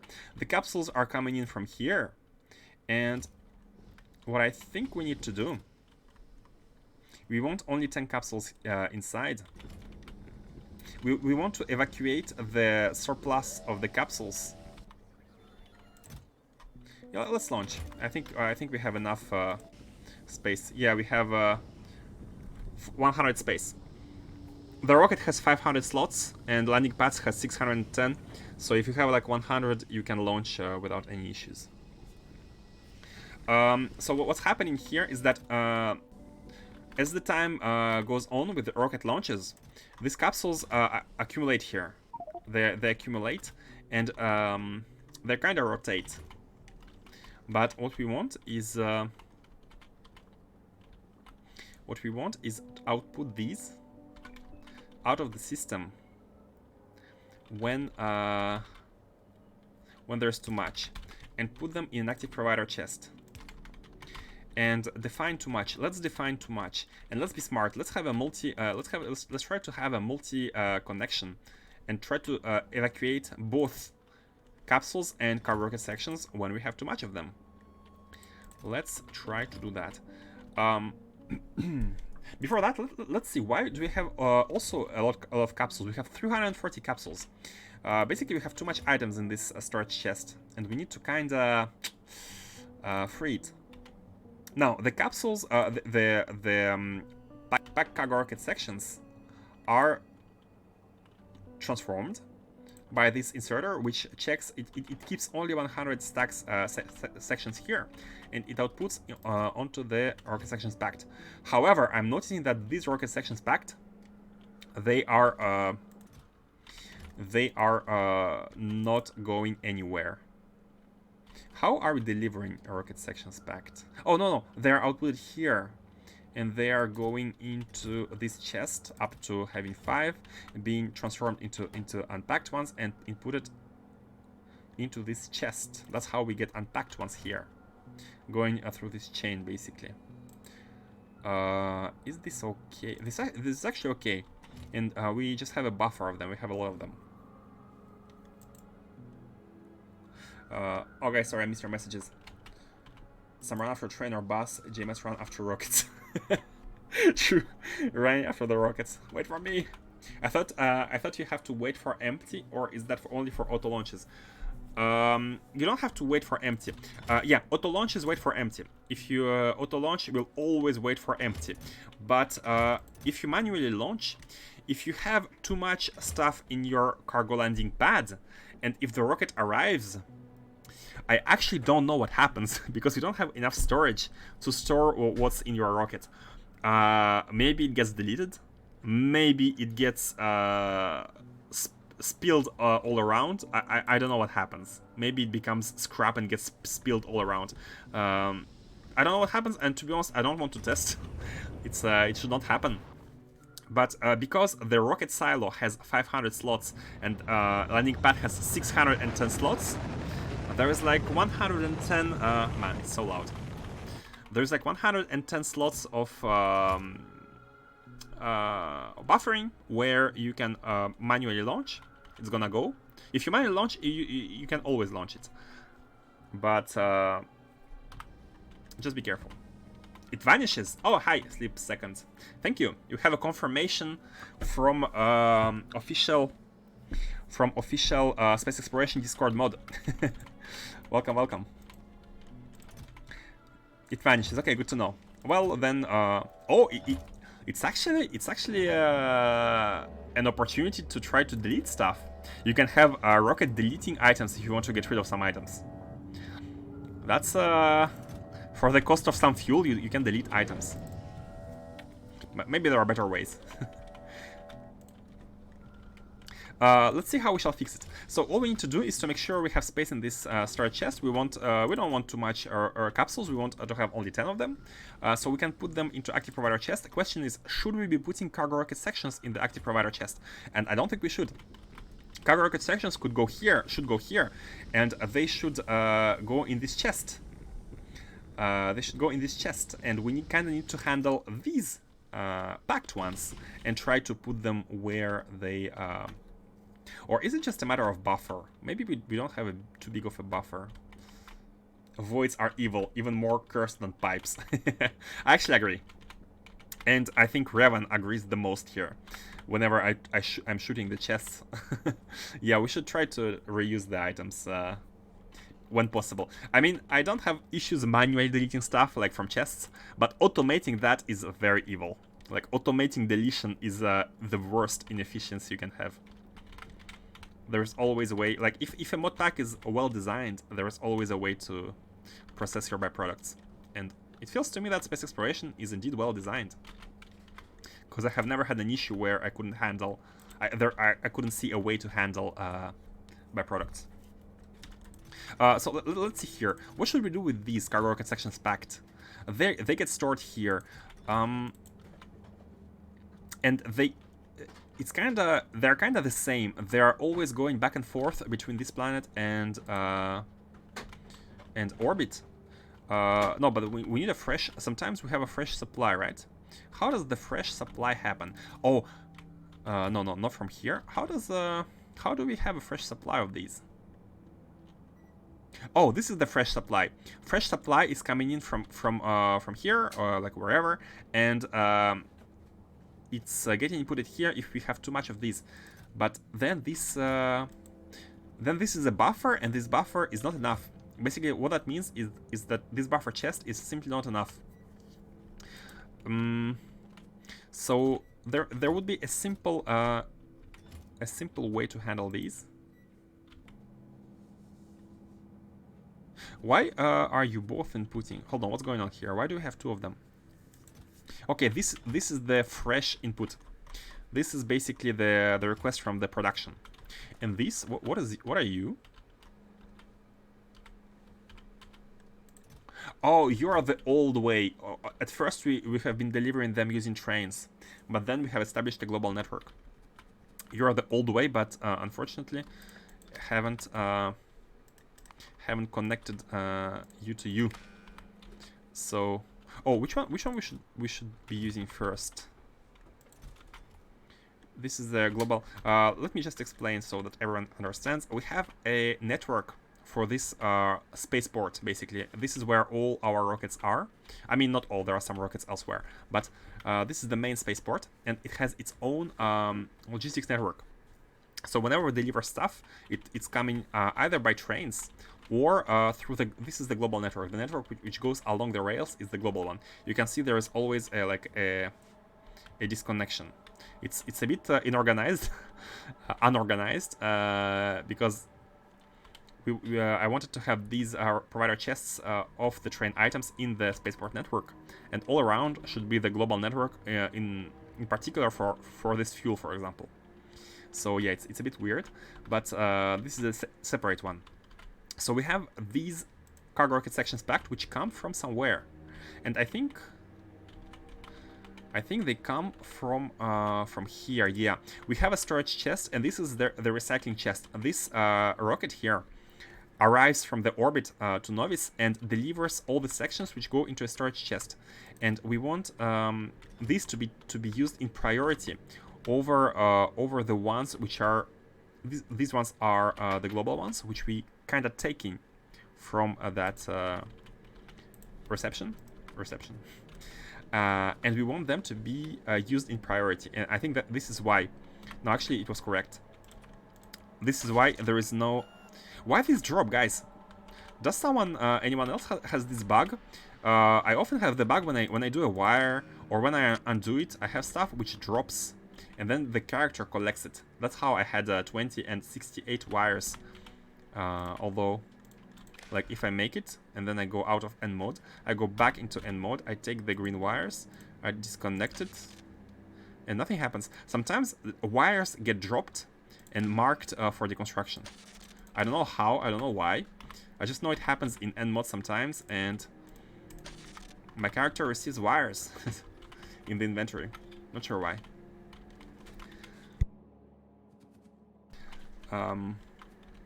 All your rocket parts would also get deleted, so you'd still have to pay the tax if to use the void exploit. Ah, I see. That's how it becomes very inefficient. Yeah. Man, not only void exploit by itself is bad, it's inefficient, but also you are paying efficiency to lose efficiency. That's the worst deal in the history of trade deals. Okay, so I understand. These ones are the ones we need to use first, and we are putting them into here, and then we are providing these everywhere. But I think we kind of still want to... We just need a buffer. All we need is a buffer. Kinda.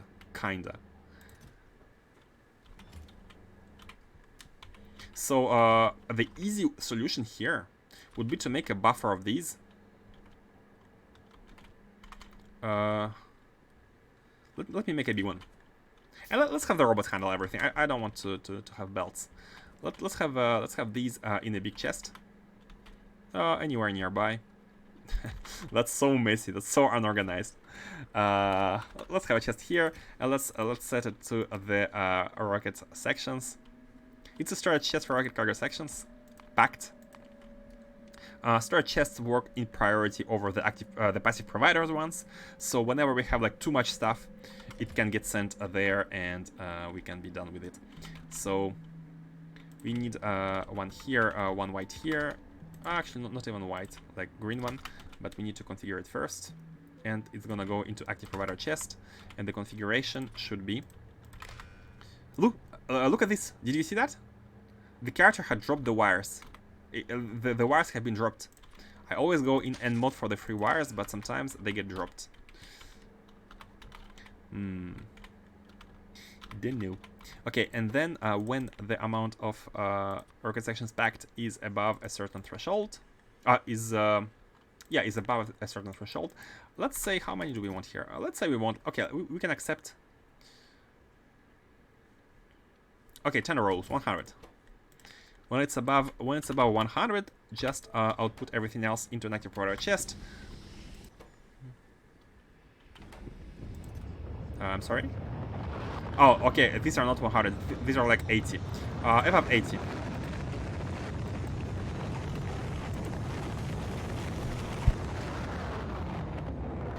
And now we can have an amount here, which is going in circles, and everything else is going here.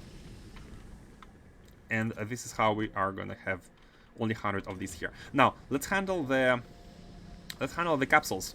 So what's going on with the capsules? And I think for the capsules we're gonna do the same. We're just gonna have a local capsule storage. Basically, we have a passive provider storage from outside, but I think we just need a local buffer. We need more of these.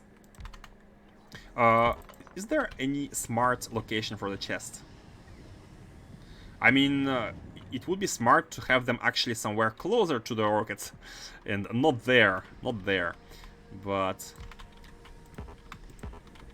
oops. Let me actually put them here. I'll put these. Yeah, let's have this chest. I'm gonna take it and put it here, in between. I think it's way smarter. Oh, and this one will be the rocket sections, the rocket capsules, and you just go there, and you also go there. Gimme. We just need space. We just need place to handle all the stuff that's circulating in between the orbits. And here we are gonna be outputting. When we have more than, let's say, 50 capsules, then we are gonna be outputting them. Let's connect the wire. Let's see if we're gonna get 3 wires again. No, we didn't. Enable condition when capsules are above 40. And you are filter on capsules. Okay. We are emptying the capsules here. And these are gonna be used in priority over the ones from outside. So reusability, basically.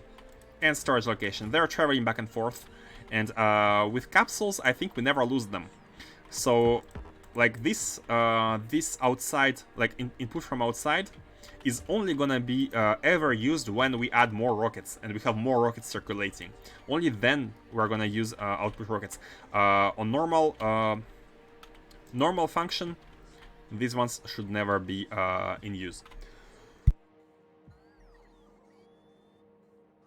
Normally. And same for capsules are actually always, even when we reach 20 rocket reusability, when the rocket crash, we lose stuff. So capsules are sometimes taken from outside. Hey Mars, how are you doing? Did you went back to play Factorio now? Is it are you now, oh, oops, I have cut the rail. Are you now back online with gaming, Factorio gaming? Let's go back. Let's see here. Why do we always have 39%? Did we not advance at all? Are we not doing science?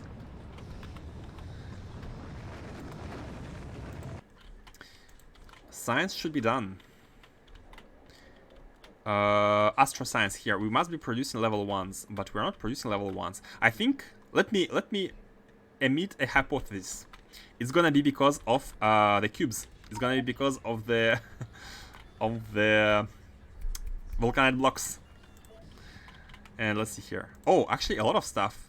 We are lacking scaffolding, iridium plates, material testing packs, and rough data substrates. Maybe the wires are dropped when you actually use DAP wires to set circuit condition with and with satellite mode deconstruct them. I would be surprised if that was the case. I never use wires. Normally, I never use wires in non-satellite mode. It became a reflex. Like whenever I want to do wiring, I always go in end mode because we have infinite wires. And on the secondly, it would surprise me that the game tracks where the wire came from. Like where, if it were placed in infinite mode or normal mode. I don't think the game can track this. Been busy the last days. I see. Okay, so here we have some supply issues. We have 4 items which are supplied. I'm gonna emit a second hypothesis that rough data substrates, material testing packs, and space platform scaffolding all lack iron, and iron lacks vulcanite blocks. So everything boils down to not having enough vulcanite blocks. And yes, you can see we have a bunch of ore, but we don't have blocks. That's okay. We don't need to have this stuff early on. We don't need to have all the stuff yet. But let's go back and finish the space base. And before going back, let me check whether we have all the buildings required. Have been playing a little more again, though. The factory is struggling with the biter menace. The biter menace. These are in pain. They're trying to traverse, but they can't. Need to help them. Someday. Walls keep falling, and turrets taken out. I think, knowing you, it's because you're trying to go big again, and you don't have enough technology to handle with the. Oh, but you have to go big, right? Because you are playing in 10 times research costs, right? Let me see what we need. So these ones are okay. So we just need to check whether we have enough particle colliders. So we need 18 plus 12. We need 30 plus 4, 34. 34 particle colliders. Do we have 34 of them in the chest? We have 32. So let's grab 2 and let's go back to building. Particle colliders, please.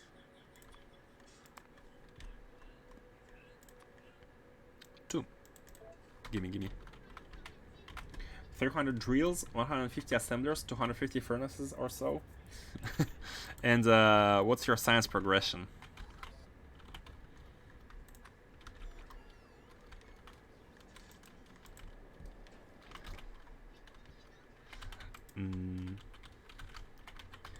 So today I think I'm gonna finish all the sciences, all the buildings. We're gonna finish all the belts, all the builds,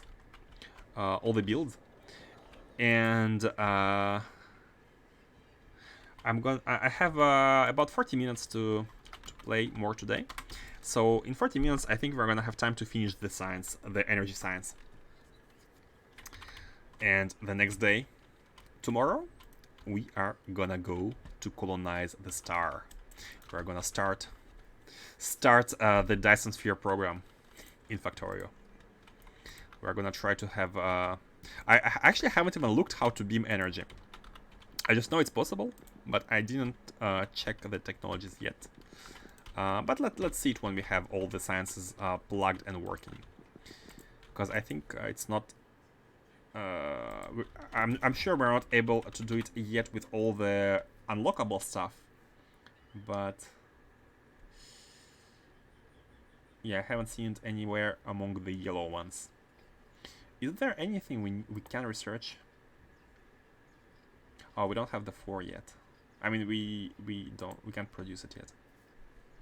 This could be good, but 12k, I think we can't produce it yet as well.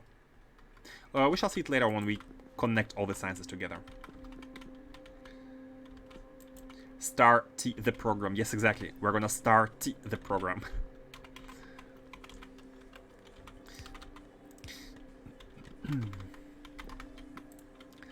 How should we connect the... Oh, I think we shouldn't combine them because we will have different amounts of machines.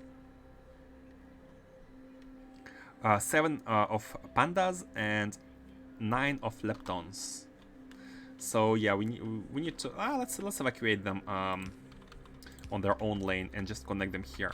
For example, the hot one is connected here, and it's gonna be connected here, and it gets outputted to the left. Let's already output it, so we don't forget. And we can also grab everything from here.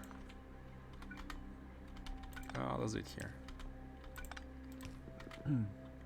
This is the hot one,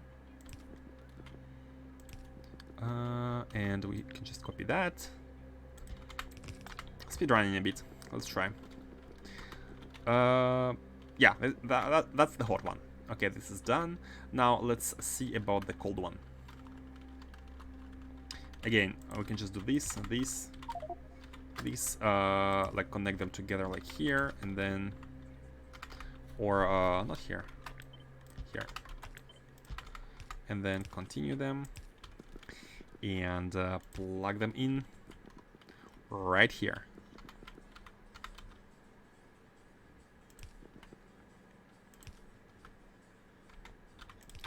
Like that. Okay, done. Streams are okay. Streams also need connection.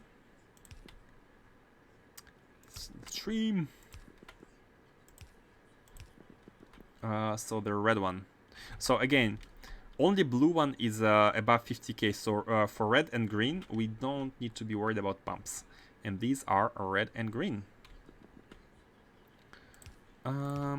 So this one is red. Where is red?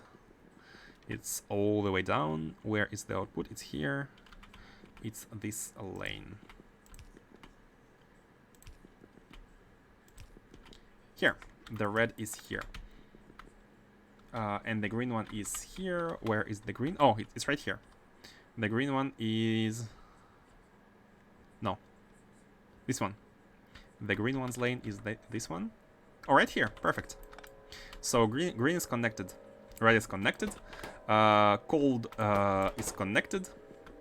We just need data card input and output. Let's check whether outputs together go on one single belt.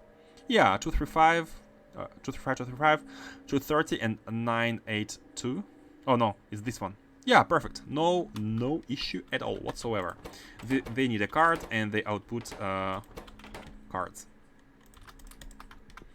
Okay, bringing in the belts. Can we copy from anywhere? Yeah, let's just copy. Oh, no, the tiling is different. The tiling is gonna be different. They are very big, so like the lane is gonna be like this, and the outputs can be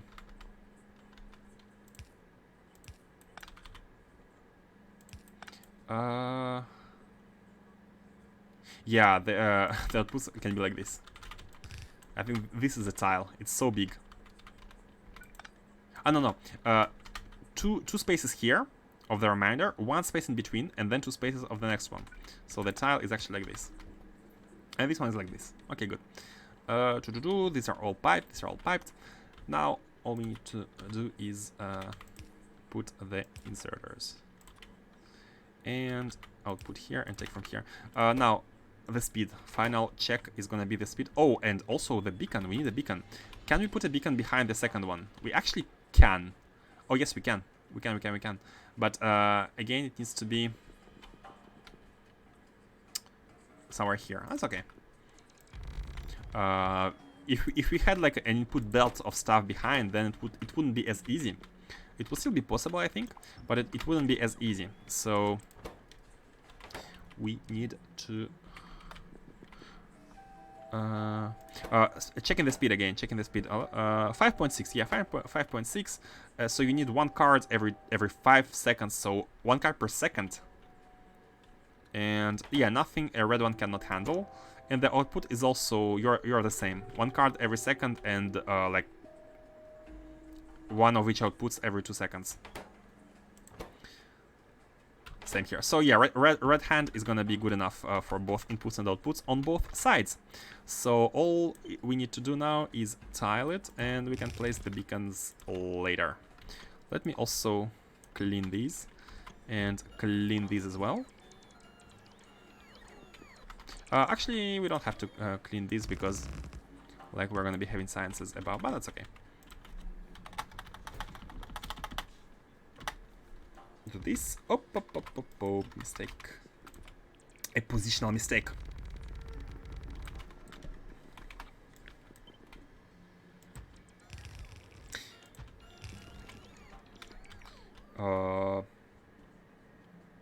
Panda and Lepton. So 9 of Lepton and 7 of Panda. We are at 6, so we need 7 at the bottom. What? Are they not the same? In the way of what?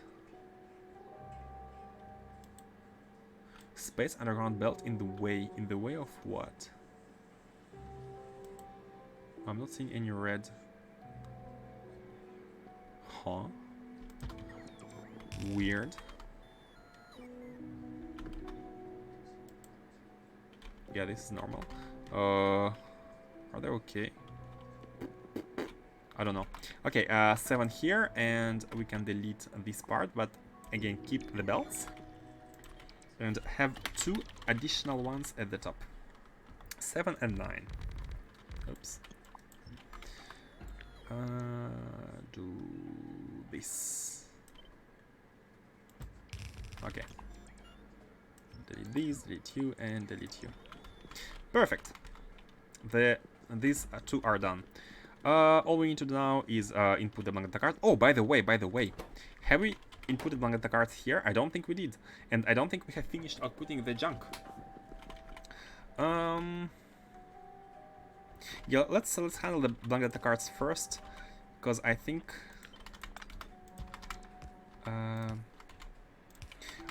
blank cards are a bit. We still need to calculate. How many belts do we have? We have 2 belts of blank cards, so. Oh, I haven't put the. Oh, I haven't put the combinator here. Oh no! Oh no! Oh, mistakes were made. Mistakes were made, guys. I forgot the combinator. I don't know the compression levels. Can I remember? Can I remember? I don't remember the compression levels. We had this one when we have finally finished 1 belt. Oh yes, I remember now. We went from 43. We went from 43. We went from 43 minus, where is the minus 0.35. Yeah, we were at 8. Okay, phew. I'm glad I remembered. So this belt was compressed up to 8% here. Here, when we haven't put it, it was 8%. I remember I have deleted a combinator, but it's fine. So here we are outputting the cards back into the system, because these are a bit special. They output 0.35, 35% of a belt. So we are at 8% of the compression here. Now here we have taken from the belt, and we have taken in order to be able to build atomic and entanglement. So atomic and entanglement, they both consume how much? 0.09 and 0.44. 0.44. So 9 and 44, 33% plus 8. So we are at 41%. After this belt, we're at 31% consumption of the belt. 31. 44 and 3. Wait, hold on. My brain just farted. Let's check again. Entanglement and atomic. Atomic and entanglement. 44%, yes. Plus 9%, 53. Did I say 30? 53. 53 plus 8, 61%. We are 61% full for this belt. Now, after we get here and input superconductivity and entanglement, did I check entanglement? Okay, let me be more careful. We are at 8%, and we are consuming atomic and entanglement. Did I just not change entanglement? It's entanglement in both in both ones. It should be lepton, right? Hold on. I think I had forgotten to change one of these. And that's what messes up with me. Okay, here we have atomic data. And here we had...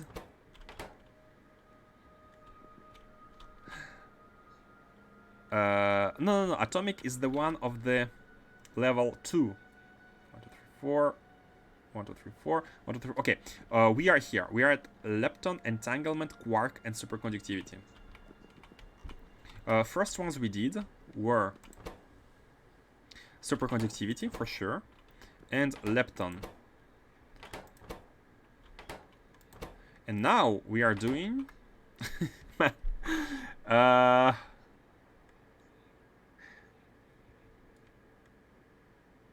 I am lost. I'm completely lost in what cards were done. Quantum phenomenon and entanglement were done here together.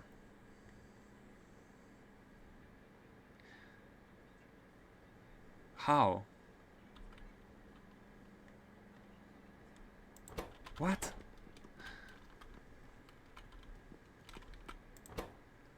Read force fields. Force field was the first one mistake. Yeah, definitely a mistake, but mistake of the configuration of the buildings. So let's try to fix the entanglement issue here. We have an entanglement recipe, entangled recipes. So we made the force field. Let me check. Force field was the first of the tier 2. We made the force field together with atomic one. Normally, I remember that. Force field and atomic ones. Where are they? Force field is here. Oh, and force field is kind of separate. Oh, atomic one is... Yeah, these ones. Okay, tier 2 finished here.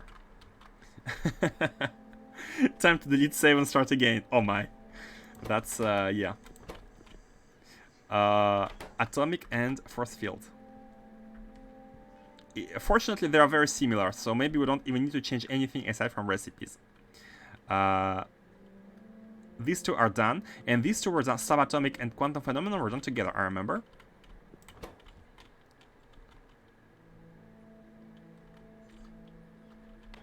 So this is the quantum phenomenon, and this should be subatomic. Subatomic, yeah, this one should be subatomic. And the stream is green now, which should be okay. 1, 2, 3, 4. 1, 2, 3, 4. 1, 2, 3, 4. Yeah, subatomic is the one that I have never, I never did, and it's 6. Yeah, it's 6. I was looking at the subatomic recipe. I just, I have selected the wrong science, so it outputs the junk. It's here, perfect, and it takes in the proton stream and black data cards. So black data cards are done. Oh, actually, black data cards are not done. Black data cards were never done. I think that was the moment when we talked a lot about stuff, and I kind of spaced out on... spaced out, hehe. Did you get it? We need to finish the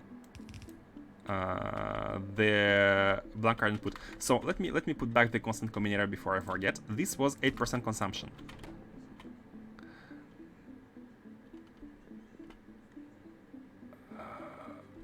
Oh, hold on. 8%.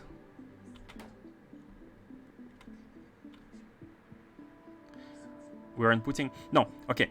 8% was before, and after these... after these it was 8%. Now, after we take from here, it's not 8% anymore. Let's put it here. 8% was here. And I'll calculate later. This was 8%. This belt is compressed. It is 92% compressed, and we shall see after this. Okay, so this is atomic and subatomic. Man, that's really nice. They go together. Atomic and subatomic. We needed 6 particle colliders, and let me just check whether this stream is green. And I don't think it is green because... Oh, it is green. I have even properly connected the streams. I think for this recipe, I have been looking at the factory planner instead of looking at the recipe itself, which to be honest saved me. So this is the green stream. Yeah, it's coming here from here. Okay, this is done. It's I had just forgotten to switch the recipe. You know, the most important part. Blank the cards we shall check later. Let's first check the recipes. The left 4 were subatomic, but right 2 set as atomic. Oh, really? Oh, only right 2 were mistakenly unset. Okay, so the quantum entanglement and subatomic. 1, 2, 3, 4. 1, 2, 3, 4. So we have done all the cards of tier 2. Now, tier 3, lepton, entanglement, quark, and superconductivity. And first ones we did was superconductivity together with the hard one, entanglement one, the long one. Yeah, this one was definitely the entanglement. This one should not be lepton. This one should be entanglement. Yes, this one should be entanglement. That's where the problem came from. And this should be panda and lepton. Panda and lepton were always together. Okay, this one should be... Oh, only the right one was bad. Oh, again, only the right one was bad. Okay, we are good. We are good. The blue stream. Is it the... Yeah, it's the blue stream. Okay, only the right one, for some reason, wasn't changed. I think I know. I just copied the recipe from below and haven't changed it. Okay, we're good. We're all good. We're all good. So this is the green one. Just checking the stream. Yeah, it's the green one. And this one is the red stream. This one is okay. Okay, now let's see about blank data cards. Here, after injection, we were...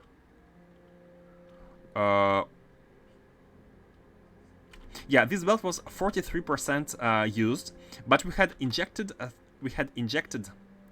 35% of the belt, so it became only 8% used. Now, after we have drawn from it into atomic and subatomic. Actually, no. Atomic is on its own. Atomic is on its own. After we have drawn atomic one, we need to add 9%. So this one became 17%. It becomes 17%. It's 17% consumed. Cool. And now we need to output blank data card here, which has not been done. Output priority to the left. And these are quantum phenomenon and subatomic. Quantum phenomenon and subatomic. And these two require 0. I'm gonna say 18%. Okay, these are actually 14% and 18%. 32%. 32%. So 49%. This belt is 49% full after these cards. Good. Now, we have these two cards. Entanglement and superconductivity. Superconductivity is 12%, 13%, and entanglement is 43%. We can just we can actually sum these up. We are at 43 plus which one? 43 plus 13. We are at 58%. 58%. We are beyond 1. We are beyond 1. We are beyond 1 by 7%. We are beyond 1 by 7%. So that means that we can finish this belt. But not only finish. Let me put 7% here. Not only finish, but we need to... So basically input here with... not even like this. We do it like this.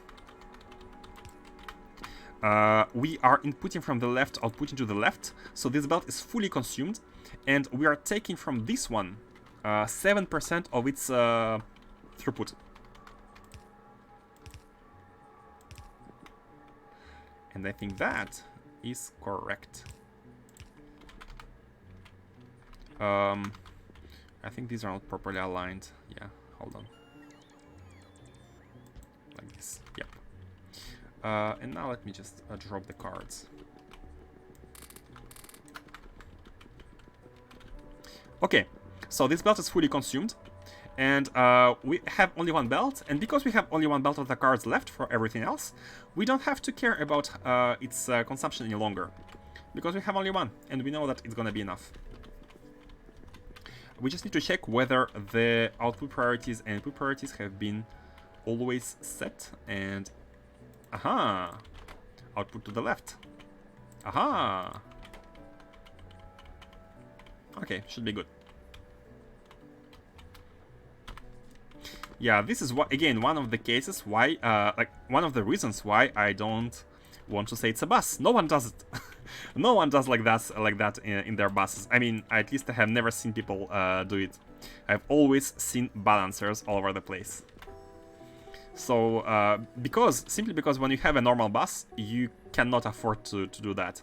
Simply because you have so many factories, you are always trying to you always want to have the possibility to like extend them, expand them, and if you were to calculate the bus compression every time you add stuff, like if it were a big normal bus, it would be quite complicated, quite tedious.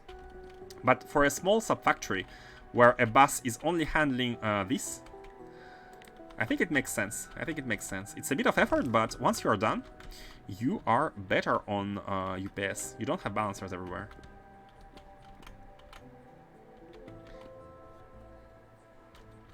Oh, sorry, I missed your message. I'm guessing you copy-pasted the atomic for input-output setup and just forgot to change the recipe on the right too. Yeah, I'm guessing that was it, yeah. Because for our other machines, the left ones were okay. Did you just say a bus for a small factory? Oh, no, I didn't mean to say bus. Dang it, you got me. You got me. Hey, thank you for following the person who followed me, which I cannot see because because my overlay is bugged. But I'm definitely gonna check everyone who followed, and thank you next time if I see you. Thank you guys. Hope you enjoy. Hope you enjoy my babbling again. So you agree it's a bus, just a smaller bus? Actually, before you come in, Faustus, we had a conversation with Revan, and I mean, I kind of have to agree. It's a small mini micro sub bus. Okay, no, it's not a bus. It's a belt organization, and the fact that I'm calculating the compression makes it even more not a bus like. No one does it. It's a belt organization for the factory. What is a bus? I don't know what a bus is. And thank you for following. Yeah, I'm really sad that I cannot see who follows, but overlay. Dang it. Professional streamer, guys. Professional streamer. Let's go out with these. We can just copy from here. Yep, that's the lane. That's the lane.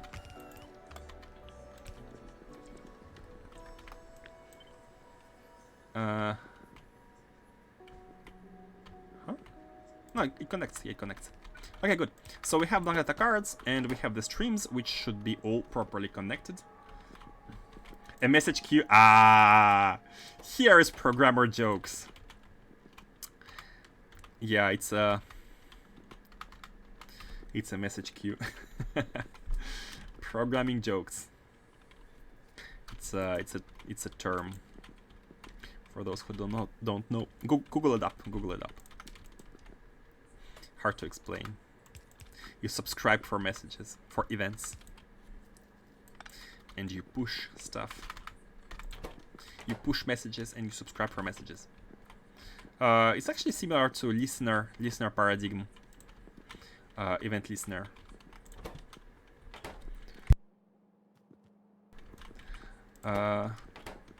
It's done. Okay, it's done. So now we need to handle the last 4 ones. And by last 4 ones, I mean last 3 ones, because one of these is gonna be very special.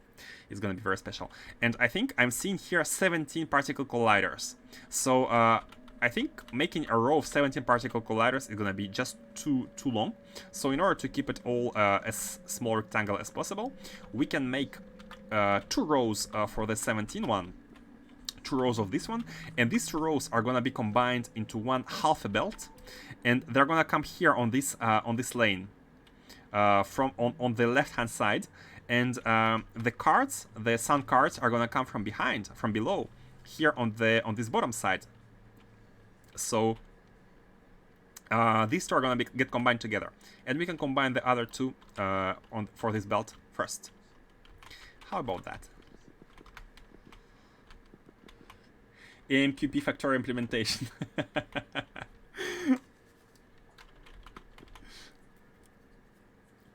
Future me problem. Yeah, future me problem. If any one of you guys is able to read this emote, well, let me congratulate you on your great eyes.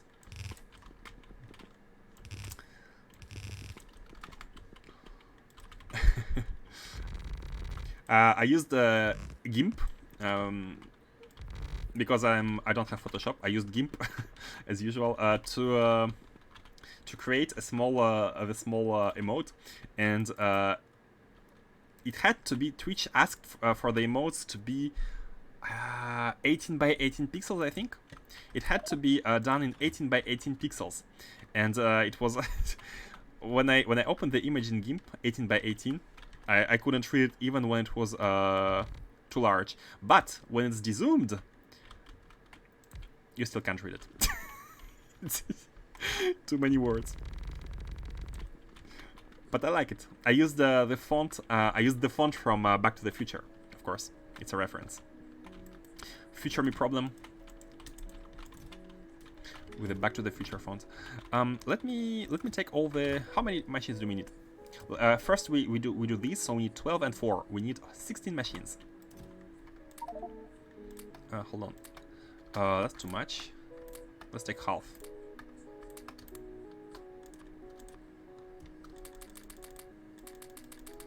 That's what I thought. I said it at the first based on letter length spacing. You guessed it. 16. In computer architecture, a bus, historically called data highway. I like the term data highway. Is a communication system that transfers data between components inside a computer or between computers. This expression covers all related hardware components and software, including communication protocols. Early computer buses were parallel electrical wires with multiple hardware connections, but the term is now used for any physical arrangement that provides the same logical function as a parallel electrical bus bar. In fact, oh man, Wonder Growth subscribe at tier 3, man. Twitch wanted me to say this again. I'm lurking for a moment. Let me say thank you again. You are amazing. Wondergraph was the first channel supporter. It was an emotional moment. 3 months stub. Yeah, I have realized last time you came here. 3 months stub. That's very generous of you. Thank you again.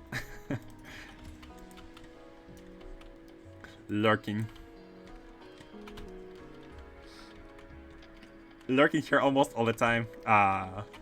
In shadows. It's a shadow Wondergraph. Oh, I forgot to take the landfill.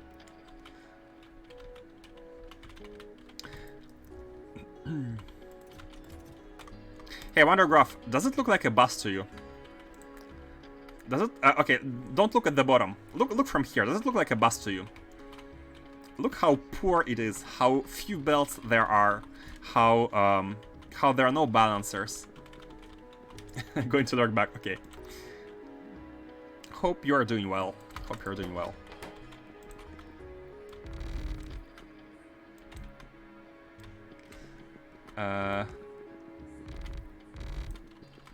No bus. Thank you. See, Ravan? It's no bus. No buses. Exactly. It's a no bus stream. It's a no bus playthrough. Who would think there would be buses here? Who would think? I myself sometimes make a confusion because it looks like a bus, but it's not. It's not. Let's be honest. Let's be clear here. It's not a bus. It's everything but a bus. So let's see here. We need 2 of these. They actually take the same part on stream, which is a kind of useless remark. oh, beacons. I had forgotten to put the beacon. So the beacons should cover these. Yeah, these 4. Yeah, like this. Oh, perfect. So cover 4 of these, and then go cover 4 of these. Huh? Oh, I needed to take the print. I'm good, just need to do much stuff in this time. Yeah, I think I understand. Good luck, man. Honestly, good luck with your endeavors. Hopefully it's gonna get solved for you in a very short future.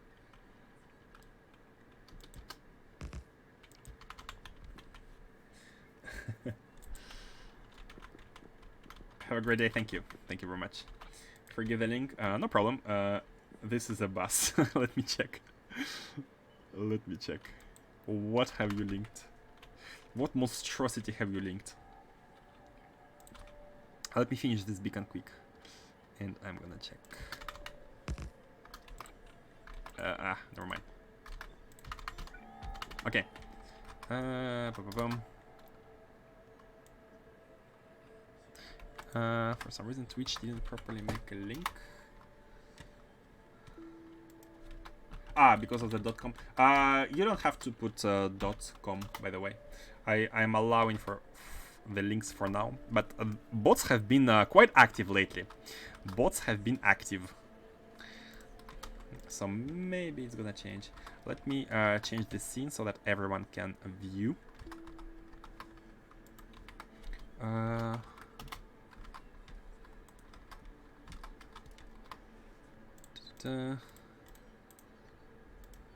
Haven't set up the Chrome scene, but that's okay. Oh, wait.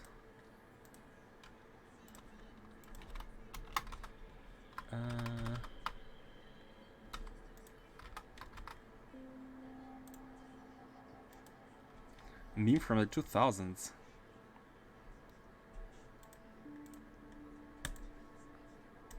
Done. This. Is it okay to show that on stream? That has some offensive language. I'm a bus. I'm a bus. I'm a bus. I haven't seen that meme, by the way. I thought I knew all the old memes, but I mean, almost, but not this one. It's really funny.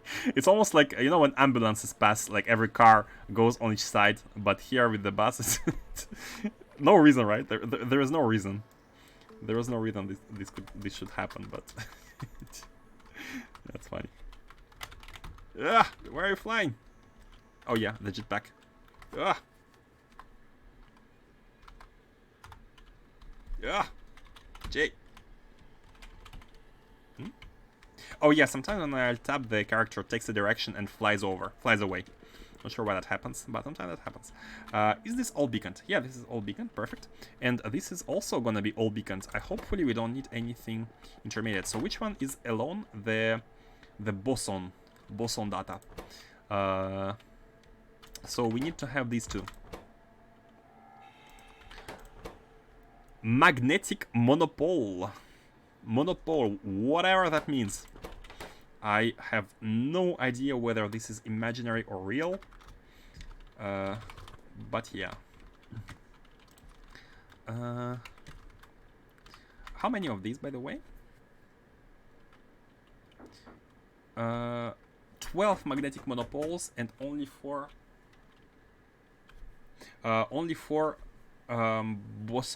fusion test data. 12 magnetic, only 4 fusion test. It happens when you tab out while you press the specific button. The program thinks you're still pressing the button then.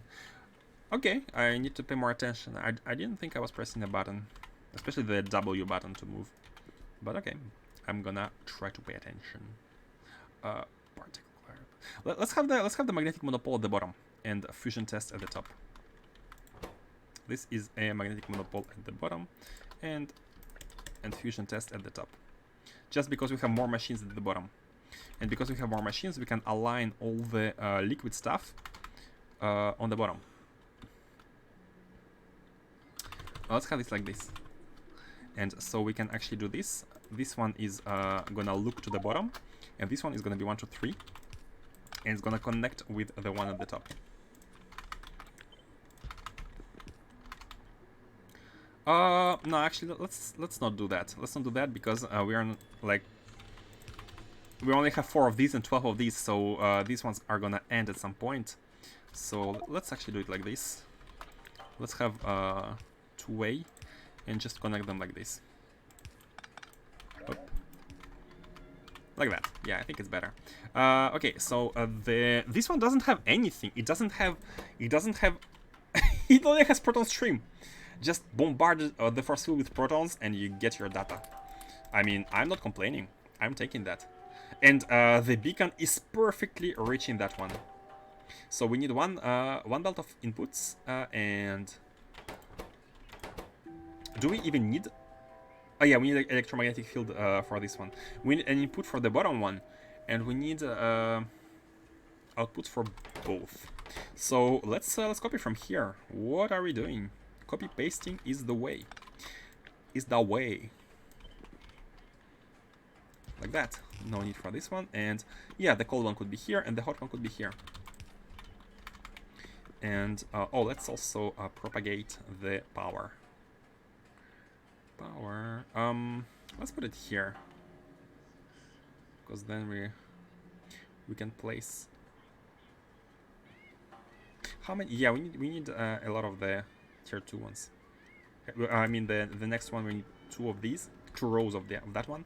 So we might as well have the power pole kind of close. And we can try to manage to have the 2 rows in this power zone. I don't even know why it's a concern. It's just funny to have weird concerns over nothing. Over nothing useful. Okay, so the outputs are done, the inputs is done, and the inputs are done as well. Let's get the tiling.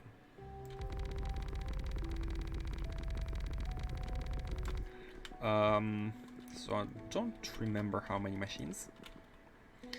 No bus. Yeah, exactly. No bus. No bus. No bus. No bus. No bus. Guys, I think if you play Factorio for enough, you're gonna also try to change the way you're organizing your factories, right? Like if you do something for an extended amount of time, at some point you're gonna be like, I want to try something else. I want to do trains. I don't want to do buses in my case. I think it's natural. So we need 12 machines for here. Let's also copy them with the... yeah, we need to copy this tile first. And then we can copy the... everything. Let's not copy the inserters of the top side. And I think like this is good. So again, how many? 12. Okay, good. So we have a 4, 6, 8.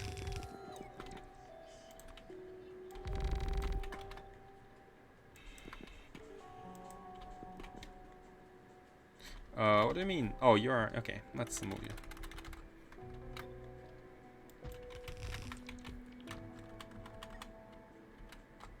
Uh, 10 and 12. Oh, look at this! Second time. I'm placing the landfill exactly as far as necessary. So happy when that happens. For unreasonably happy, and we don't need that many of the one of the top. No Factorio game without bus. You need to play more. You need to play more.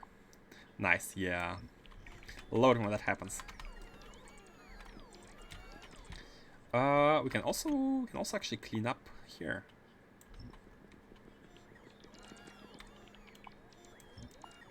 Let's do it like this. I think it's looking good. Beacons are kinda, yeah, could be isolated. 12% 5 of chances of it happening with that setup. Did you divide the width of this machine by the the width of the tile? Yeah. Now calculate the 2 times out of how many setups we did? Maybe like out of 8 or 10 setups, it happened 2 times. So this machine we need 4. We need 4 of these. So let's take like that, and that's done. That's done. Nothing to do. Done and dusted. We just need to connect the belt, and now that we don't need to calculate, it's very easy. Up. And like that. Hold on, do we need a splitter? I think we need a splitter because last card should require it as well. Oh! These cards don't require the blank data card. Neither of these cards require blank data card as input. They actually require... This one requires electromagnetic data. And let's bring it. Me 4.4k hours played. You need to play more. Yeah, that's a lot. Okay, I haven't played that much. Still, Factorio is my #1 game played on Steam. hours-wise, but actually you are beating me to play more.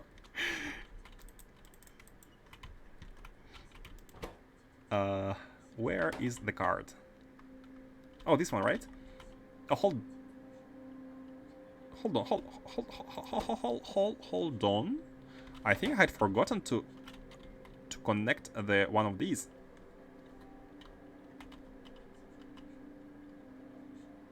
Oh no, it's the one which has been replaced. One of these, so the left one is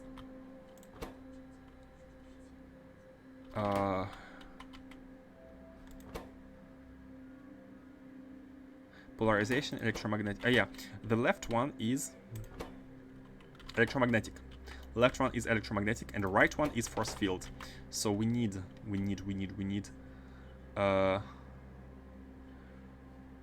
force field and electromagnetic. Magnetic monopole. Yeah, we need to combine these two. Because they're going on one belt. They're going on the same belt. So we can actually... Oh, look at this. Look at this. Look at this.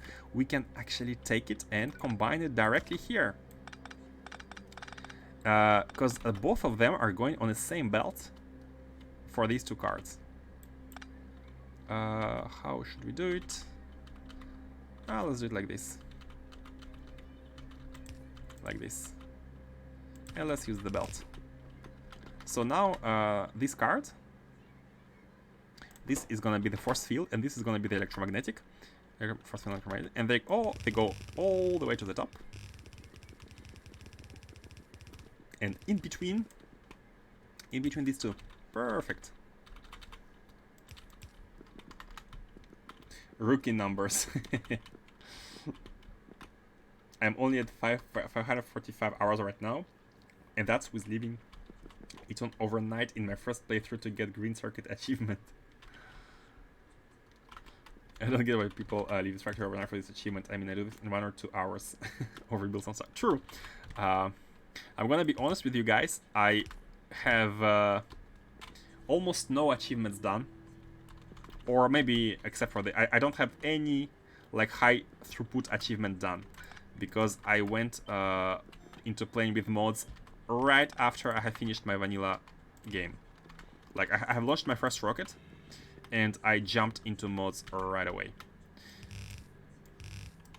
I'm a heavy mod player in many games. I love the ability to mod games, and this is why I almost never play console games, because of the inability to mod. There are exceptions, like Bloodborne on PlayStation is a must.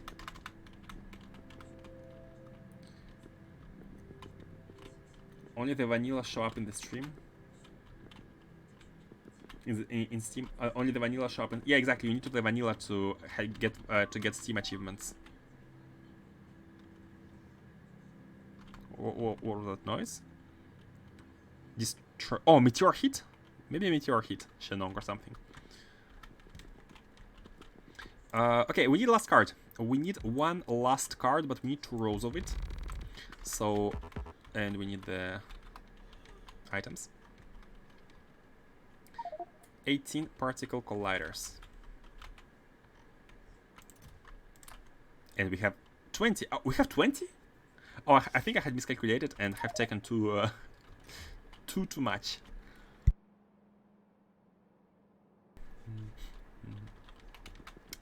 So, oh yeah, we need to connect this one, the green stuff. Which one is it? This one. How is it like this? Bam, bam, and done. I don't think. Do you need? You need the red one. The last card needs the red one. Where is the red one? This one. It's brought here, and it's this lane. Okay. It's the one next to it. Okay, cool. That's the last stream, and I think. Man, look at the factories. They are almost. It's almost a rectangle. It's almost a rectangle. Let's appreciate how rectangular the setup is. all the cards on the left, all the intermediate recipes on the right. It's gonna be a rectangle. Man, that's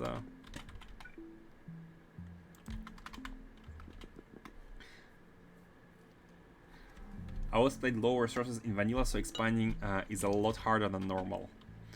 Mars, from the beginning you played lower settings, man. That's kind of masochistic, I would say. I'm working on building out my vanilla blueprint book right now for speedruns to get achievement. I hate purple science. Oh man, I'm never gonna go for speedrun achievements. That bothers me to no end. I usually dislike time limit games in general. I like to take... I'm kind of a slow person in general. I like to take my time and be thorough, be thoughtful. So... maybe I'm gonna make an effort. I mean, I'm sure it's possible, like, if you prepare carefully and do it, but... Personally, I found the hardest part of 100% run was Lazy Bastard plus getting on track like a pro. Getting on track like a pro? Ah, the timed train. Then again, I wasn't trying for a speedrun record or anything, just wanted to 100% for the sake of it. Yeah, that's the idea. Like, just don't like to go against the time. Getting on track like a pro is easy if is the only one you target in a playthrough. I think that's what I did, and I had it in Factorio achievements, not Steam achievements, completely accidentally. Yeah, but with Lazy Bastard achievement, I found that pretty tough. Lazy Bastard, you have to prepare. Lazy Bastard is the one you have to prepare. I think, or you just play so much Factorio, but you still kind of need to target for it, even if you're really good. You still need to target, like to explicitly want to make it.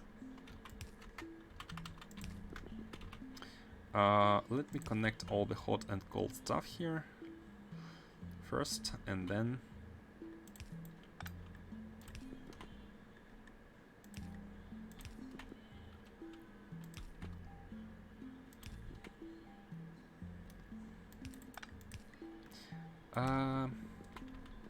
where are the liquids? The cold one is this one.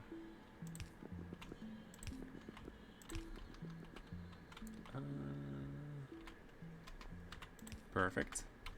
And the hot one is this one.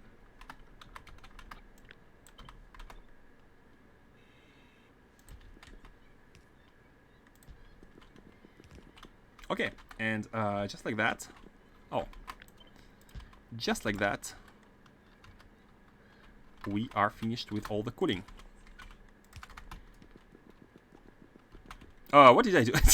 Guys, look at me going back to vanilla. For some reason. Because I was, I went to vanilla, in vanilla mode, vanilla piping mode, when I tried to explain why I thought it was a pain. I mean, it's quite clear, to be honest. Now I'm doing this. Low resources isn't insane. After low res, I played a 9-tile ribbon world and switched to 600 death world. Now 10 times SC. Man, you are a patient one.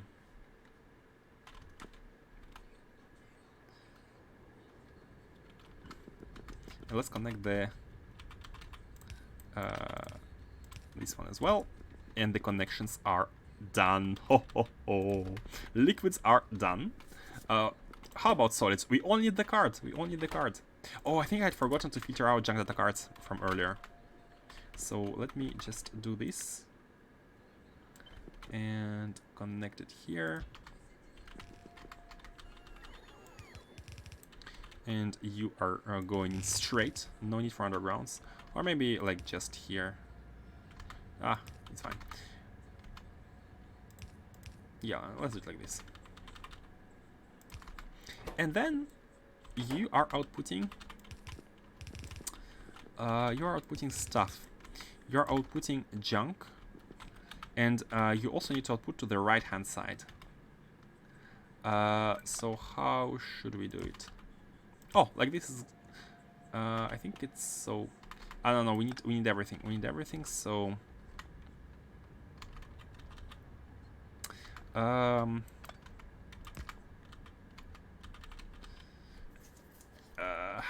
yeah, kind of need to be like this.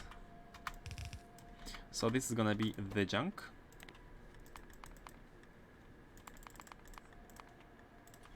Okay.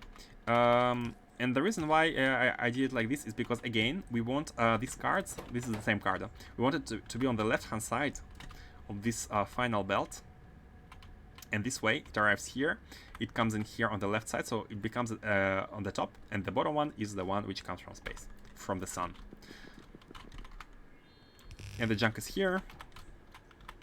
The junk data cards. Did I finish scrap? Oh yeah. Oh, this is a belt of scrap. Which outputs scrap again? Like basic scrap. Only polarization data and mirrors. So actually, this one is. Let me improve. Haven't even noticed that the scrap is unnecessary. Here. And here. All of this is unnecessary because hold on, where are we going? It's going a bit far. Oh, here. Okay, so this is the last time we output scrap. It's only outputted twice by the mirrors and by this card. The world saves were pretty quick. Finished the first try in just over 15 hours, second try in just over 12 hours. Nice. I did have to increase the starting area size so that only half the starting copper was covered by butter mega paste though, and not all of it. You could also lock the belt orientation with the belt on the opposite side to do away with the underground. On the opposite side to do away with the underground? Here?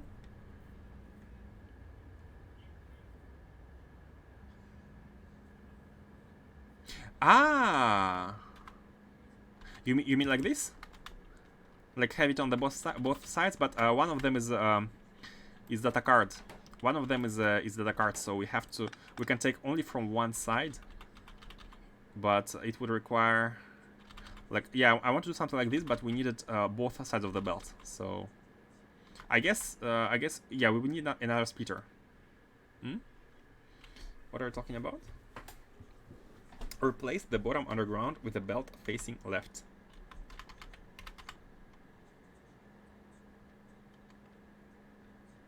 Okay, first of all, we are talking about this, right? We're talking about this setup, I'm assuming. Replace the bottom underground with the belt. Which one is the bottom underground? There are left and right undergrounds. Belt input from each direction.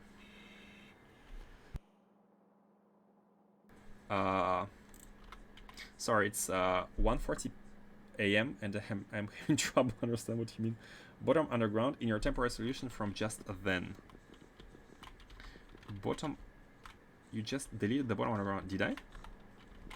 Control Z.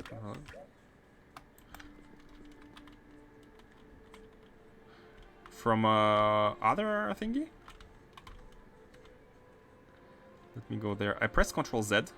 So I pressed Control Z without knowing what it did. So maybe there is a problem somewhere. Up top, go back. Hold on. Let me first check whether I have deleted something important. This one's coming in from here. Okay, this should be this should be okay. This should be okay. So going back top. The thing you undid up there. Hold on. Okay, you're speaking about this one solution. Okay, so I did this and then replace the bottom underground with the belt facing left. Like that.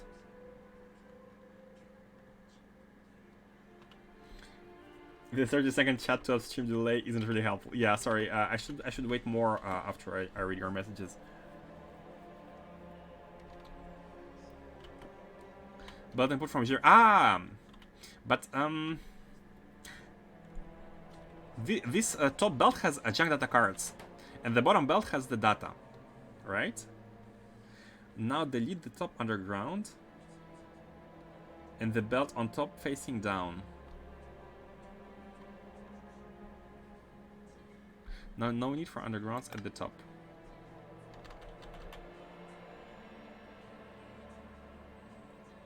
This?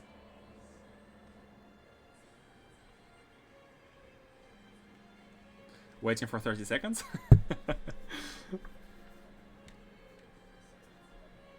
But then it won't solve the... Maybe it's not that, because I'm not seeing. Delete the topmost belt on the good card belt. The topmost belt on the good card belt. The topmost belt on the good card belt. It's only the bottom one. Yeah, this one is not helping. I'm trying to figure out. Maybe if you speak in more like general terms, like what are you trying to achieve? Maybe I'm gonna understand what you want me to do, because I'm not even seeing what you're trying to achieve. The whole junk belt can just flow straight now. No need for undergrounds. Ah, you mean just for it to flow straight? That?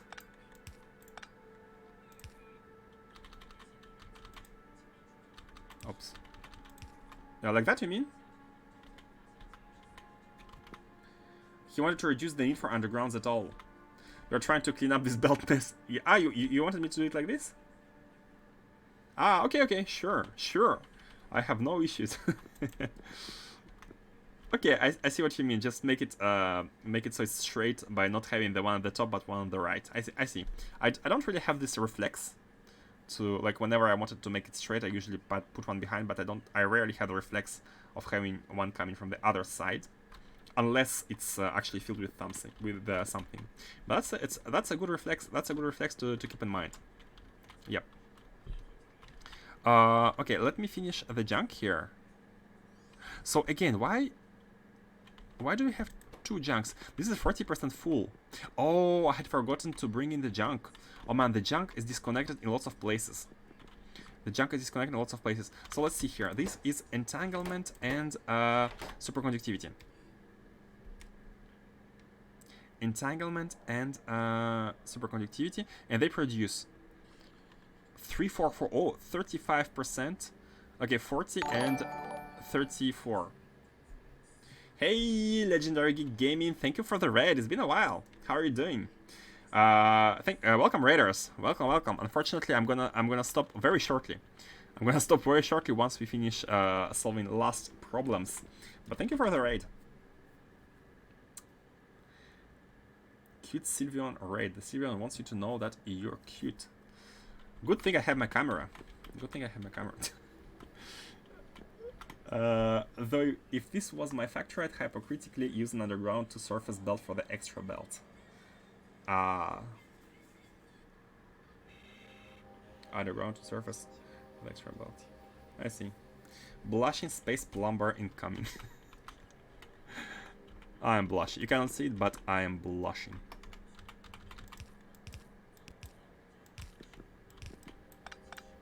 How was your stream, Legendary Geek Gaming? I've been good. I've been playing Fallout 4 and figure I'd raid a friend. Ah, thank you. I do appreciate.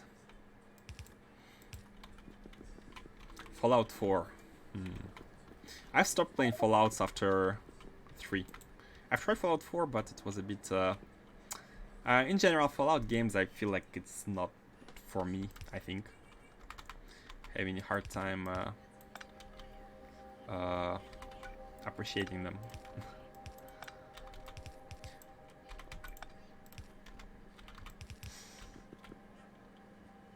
I heard I tried New Vegas as well, but maybe yeah, I just stopped liking to play FPS games in general. Even though I know you can play in third person, and you can always use the what's the way?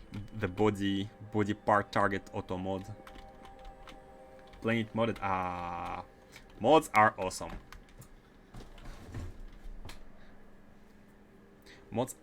Let me just finish this quickly, and I need to be stopping. If I don't want to die. Let me finish so the junk data cards. How many again do we output? And I need to be careful here. Entanglement, and I have calculated, but I have forgotten. So 4% plus 34. 4% for 38%. We have added 38% to the belt. And here we were with 40%. So we are at 78%. Let me put you back at the top. We are at 78% of its fullness. So we still need it. Boom, boom. Input coming in from the left. Sorry, from the right. Input priority from the right, and continue the belt. This one is continuing without any specific issues. Okay, and this is the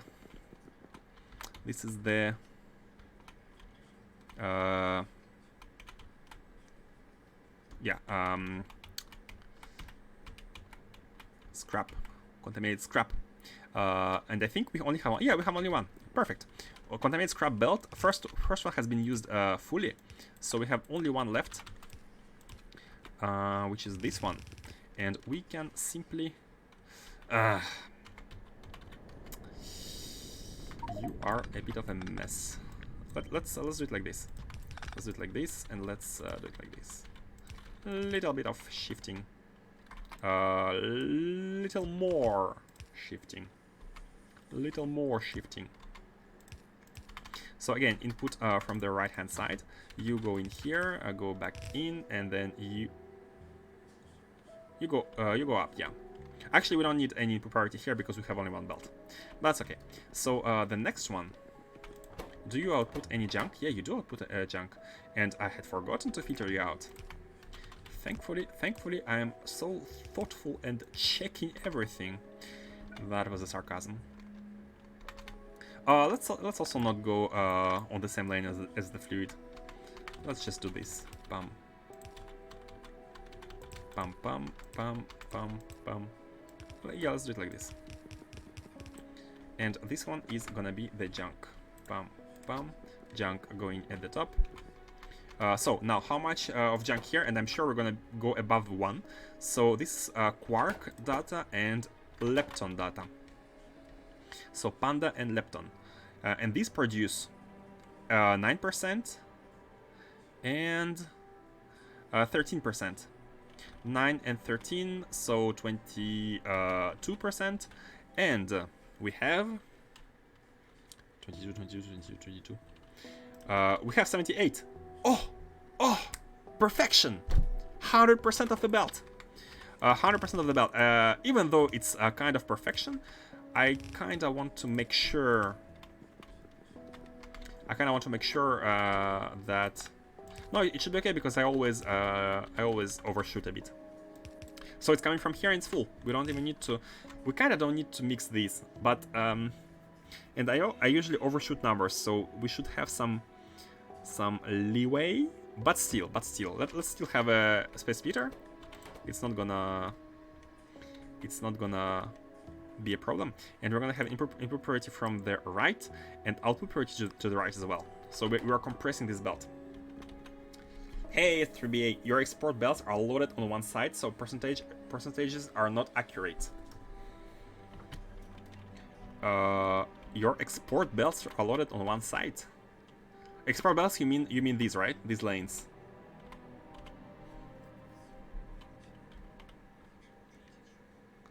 And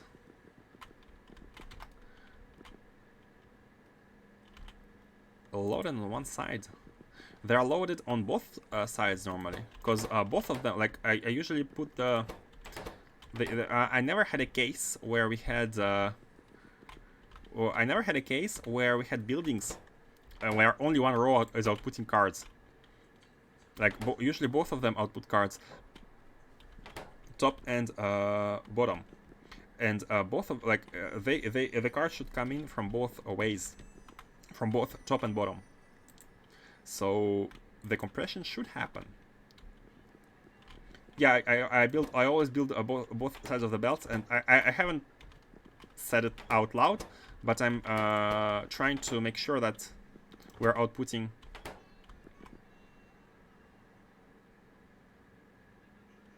Hold on a second. Oh no, it's because you are done. Oh, no problem. But you're raising a good point. I haven't thought about that, but sometimes some buildings output 29% junk data card here, and here we have 79% junk data card. So maybe some of the sub-factories don't output the same amount. Actually, it's a good point. I need to check whether both sides of the belt are balanced. let's quickly see here. We have entanglement and we have this one. So we are outputting 0.036 of this one and 0.34. So you're right. This one side is gonna be heavier. This one side is gonna be heavier.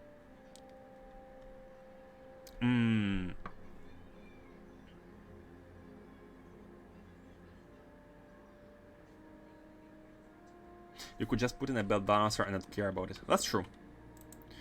That is true. And since we always know which side is going to be heavier, we can just balance it out this way. And by belt balancer, I'm not going to put a like normal belt balancer. I'm going to put a minimal belt balancer. And by minimal, I mean, again, controlled. So, for example, for these two, right? We know that, which one is heavy? This one, the entanglement one, is heavy, the one at the top. So the bottom side is gonna be more junk data card heavy than the top one. Wait, it's not trivial. Balancer by chest. Oh, good idea. Good idea. Good idea. Balancer by chest is I think UPS friendlier than having a real belt balancer with a ton of splitters. I think it's a nice idea. Should we do it every? I think it's a good idea. Something like that.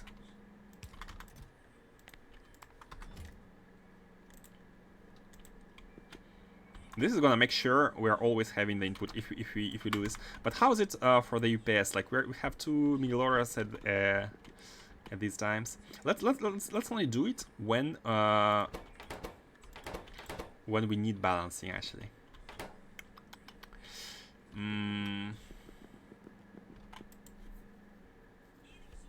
Or splitter with the 2 output lanes merging together.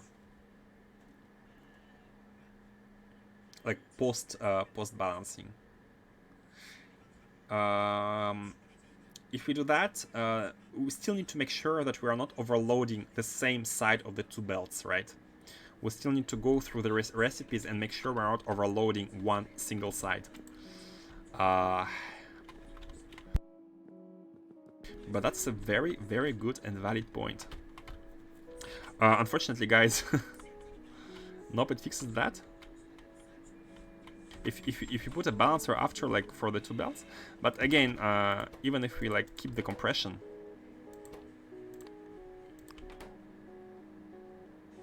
imagine if we both belts output in priority to the left hand side, right? If both of them output to the left hand side, splitter does not change items, does not change sides of the items. If only left hand side is coming in from the top from both belts, both left outputs are going to be full, but the right output is going to be empty, and therefore there's going to be stagnation. Splitter here like this doesn't balance side to side. If that's what you mean. I was thinking about like something like this. If we knew that one side is heavier than the other, we could do this, and this would fix the problem. If we knew, for example, in this case that this left-hand side is heavier, we could just do this. Rotate one output. We'll put down a splitter, rotate one output a tile away.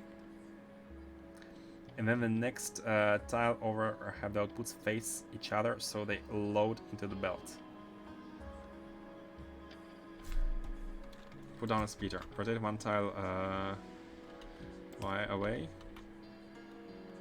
And then the next tile over have the outputs face each other.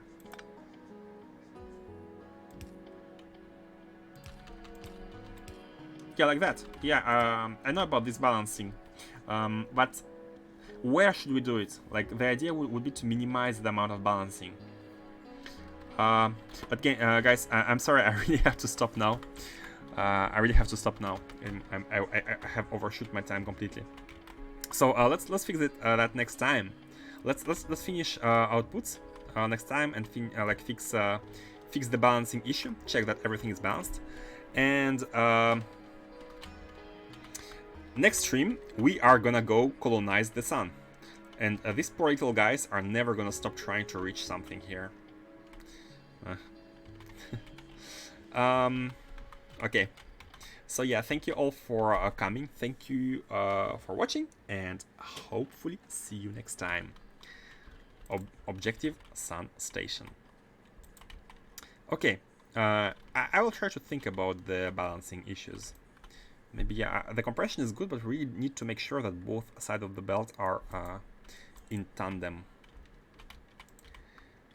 Angrily staring from the door and intensifies. Man, you are it's exactly as you say. So let me find someone to raid, someone to send you guys. Thank you for the stream. You are very welcome. I'm always happy to be streaming to you guys. Playing Factorio, talking with you, man. This is awesome.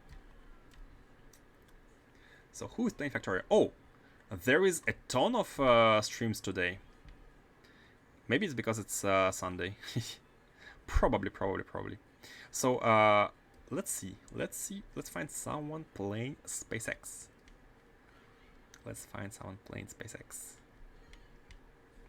Oh, there's one online who is doing deep space. Oh man. So we're gonna rate someone who is advanced in space exploration, who is doing deep space science. So if you haven't reached that or don't want to be spoiled, feel free to go to someone else and... Oh, this is a Japanese ad for Spider-Man. Spider-Man.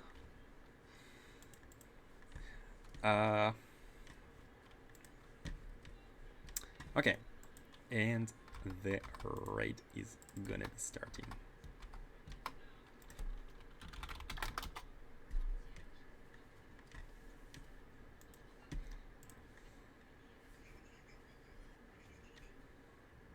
Oh, and he has improved the... I know. I was gonna say he has improved the quality of the resolution, but it's, you know, it's doable.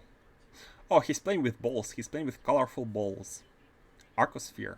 I have no idea what that is, but I'm not gonna look too much because I don't want to get spoiled. Okay, guys, the stream is starting, and see you next time. Again, thank you and bye bye.